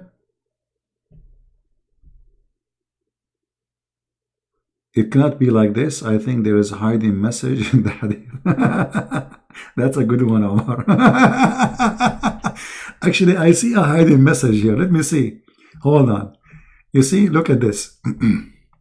Guys, Omar, he is right. There is a hiding message here in the hadith. Do you see the hiding message?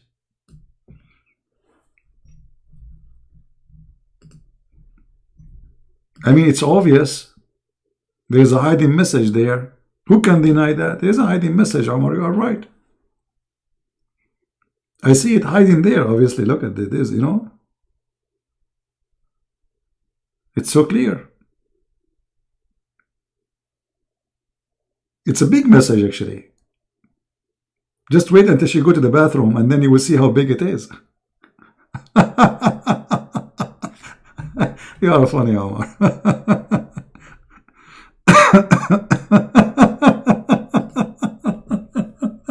I apologize.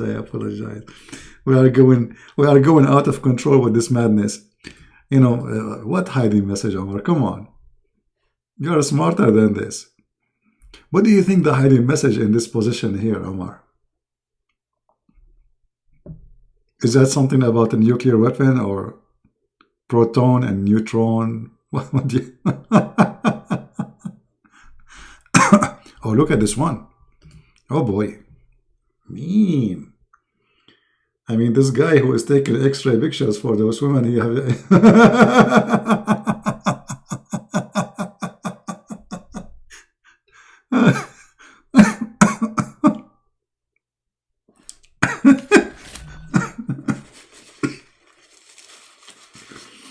One day I will die from laughing.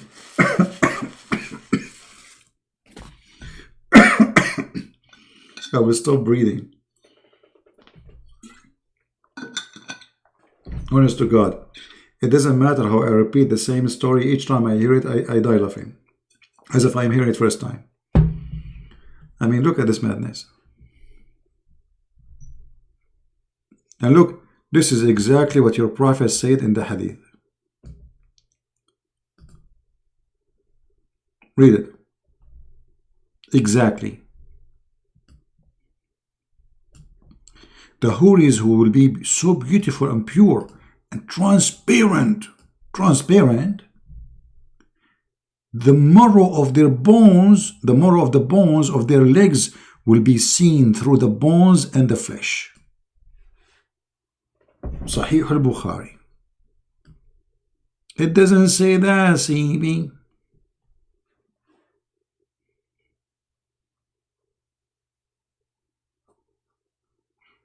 I mean, this promise alone is enough to prove that Muhammad is a fraud. Those Arab, they are obsessed with white women. They like white women. So he, in order to seduce them and tempt them to die for him, he exaggerates with the stupidity of his promise. So it became women who they are transparent. Hey, wife, I didn't see you. Are you here? Yes, honey, I'm transparent. Huh? Are you transparent more than jellyfish? Yes, I am. Are you going to have a woman or jellyfish? Transparent?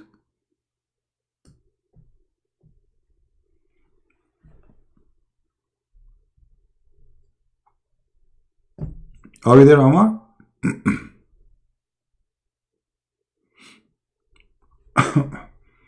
No, I believe Omar is going to leave Islam sooner or later.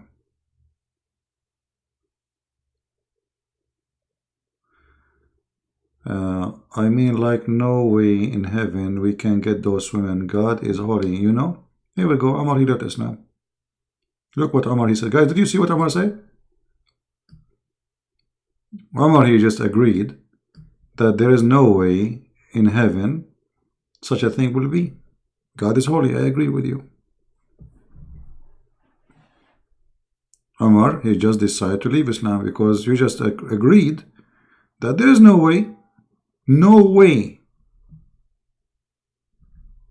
Omar saying to you guys, there's no way. It's impossible. You see the word no way? No way in heaven we can get those women. God is holy, you know?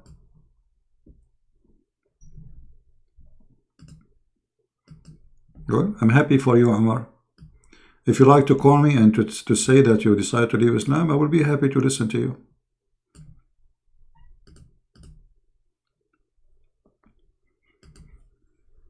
You just decided to go. There's no way you are right.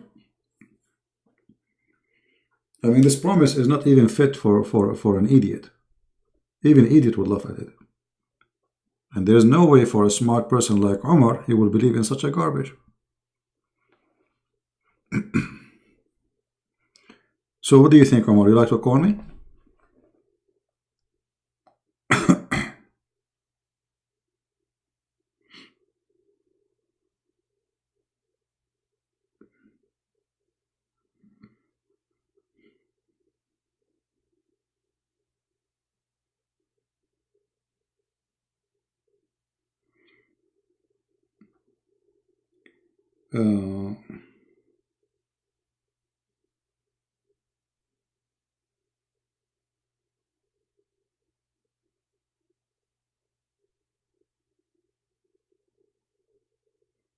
A Muslim sent me this message. I don't know. Can you admit on air that miracle of Muhammad was he was the only prophet that he was ever older than his own father-in-law?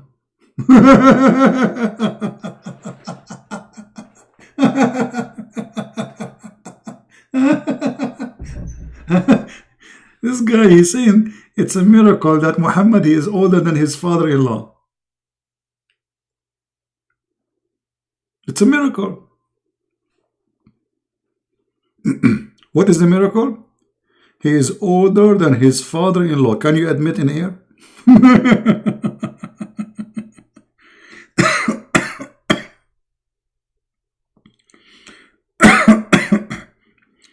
Yeah, let's see. We have a caller. Let's see if he's a Muslim. Yeah, he hung up.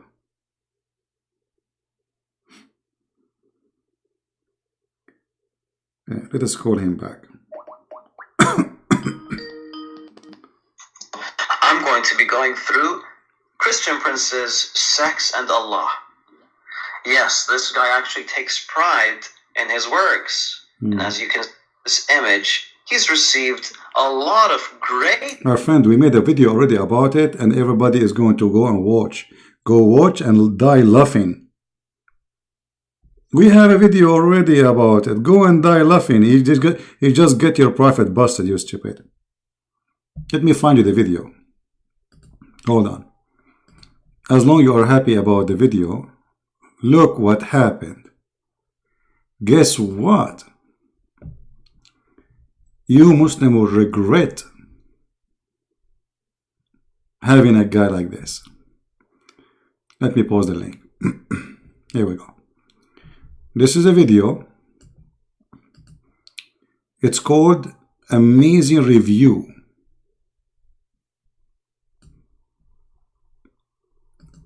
Amazing review of a Brother Farid Sex and Allah book. Go watch it and die laughing.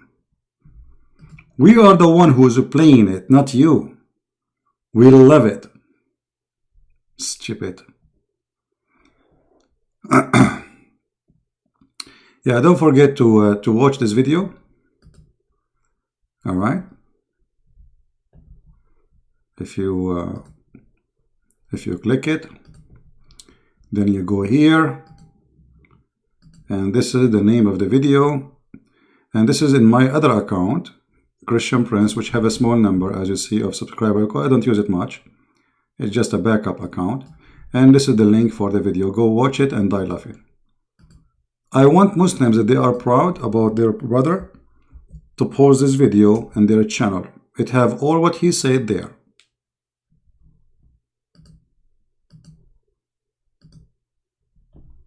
Here we go. Potato, potato, potato, potato, potato, potato. Stupidity is amazing. We go back to our topic. So what do you think, Omar?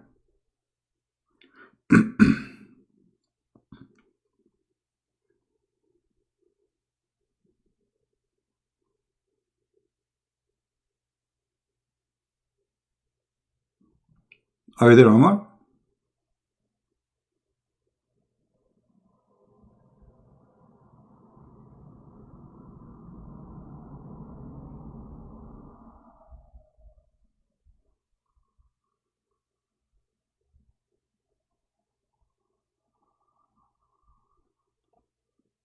Omar? I'm waiting for you, man. You are the man. What do you think? Are you going to leave Islam? Already you did, actually, you know. But I like to hear it from you. So what do you say? I need time to do my research. Okay. Well, Omar, you know, Omar, he's a smart man. I agree with him that always you should research and, you know, don't take what people say to you for granted. Look what Omar, he said. Very good answer. I need time to do my research. It's difficult to find out, but I thank you for showing me those to me. Well, you are more than welcome, Omar. I'm really happy to help you. And don't forget to subscribe, and you can come again. And remember, the Muslim, they will say to you, is lying to you, blah, blah, blah, blah, blah, blah. But remember, anything I say, I show it in the screen, and this is your Islamic text, your Islamic translator, your Islamic explanation. I have nothing to do with it. Ibn Abbas is not my cousin. He is the cousin of your prophet. Same as Al-Jalalain. He is your scholar. They will try to get away, go around it. Christian Prince, he lied to you. But as you see, we are showing everything. Right?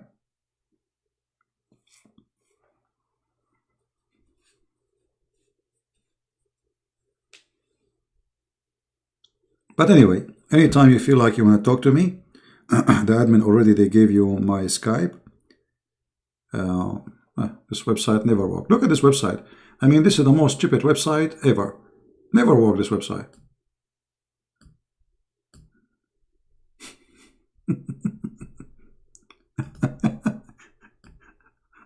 Oh boy. I mean, even what he will search. Everything I said. You see, you can freeze the screen. Later you can play the video. Sorry, I'm losing my voice. And you can type. Man, I lost my voice. Hold on. Speaking for many hours, what I can do.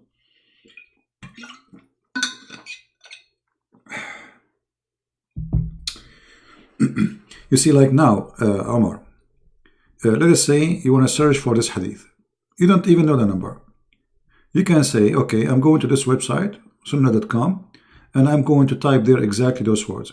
Kissing you, I would not have kissed you.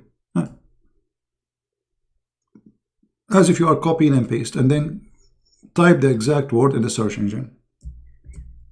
You will find the hadith. As simple as that.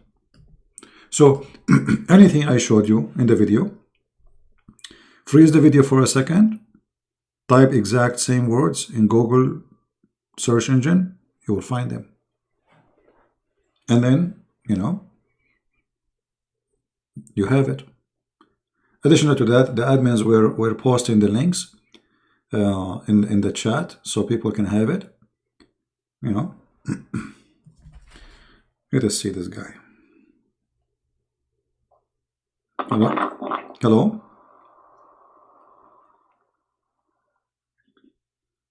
Hello? Hello? Okay, he is using the internet of the neighbors.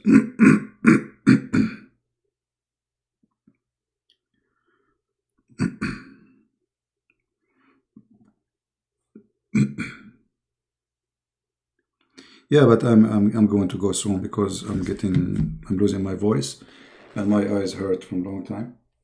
So anyway, guys, I want to say thank you to Omar for being here. Already I can tell he left Islam, so at least today we have one person who is out of Islam already. And today we are blessed with many things and we learned a lot of things. And please don't forget to download the videos, share them with your friends, and don't forget to download this video too, which Muslims are reviewing one of my books. Oh, I lost the link. I posted the link already. You can check it out. So here we go. Phil is posting the link for the hadith. You know, we are really blessed. And today is a lot easier to expose Islam. You see, when I started exposing Islam a long time ago, all those websites are not exist. Not a single hadith was in Arab, in English. So in order to do the job, actually, I mean, I can't imagine how I do. I used to hold the camera in my hand, camcorder, and I bought one, cost me a lot of money because at that time they were very expensive. And you know, the old days, the computer, how they used to be, I mean, the screen, you know, I don't know if you remember. So I hold the camera in my hand. I don't even have like a stand. And then I read and I'm recording with the camera. And then after that, I need to download the video from the camcorder to the computer. And the computers are very slow. You can't imagine. And then after that, you have to do editing and convert the file. And after that, it's going to take many hours to load the videos in YouTube. This is how it was hard to make a video, even 10 minutes for me. Actually, the Iranian TV, they made a program about the most active channel, like the Islamophobia, anti-Islam. And the Iranian government, they choose my video from all the internet as an example. So with this little tiny equipment, I was able to reach all the way to the government of Iran. And every month I receive a ban of video from the government of Pakistan. Pakistan is very active. They send YouTube, we ban this video, we ban this video. It's a threat for security. I mean, imagine a country have nukes, are afraid from a Christian prince. They are watching Christian prince. Their people are dying in the street from hunger. People have no houses, there is no electricity, there is no health, and they are worried about my video. This is the concern of Pakistan. They think they can fight us, but when they fight us, they approve us to be right. So I want to say thank you guys for being here. Don't forget to download the videos. As you know, I don't keep videos in my channel for long. I keep them there for a little time until you guys download them. If you have an Instagram, don't forget to subscribe. If you have Minds, this is my Minds account. And this is a Patreon for those who care. And this is additional account in YouTube, which we speak about different topics. It's called the Quality of Life M27.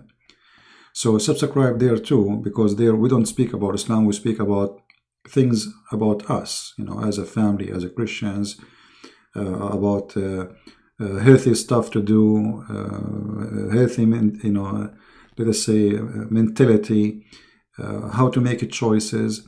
So this is different account which have nothing to do with any of the cult of Islam. It's like, let us say, it's like a coffee for us as a Christian, and for sure non-Christians are welcome to talk about things out of this garbage. It's like a break from the cult of Islam. All right? So thank you all for being here.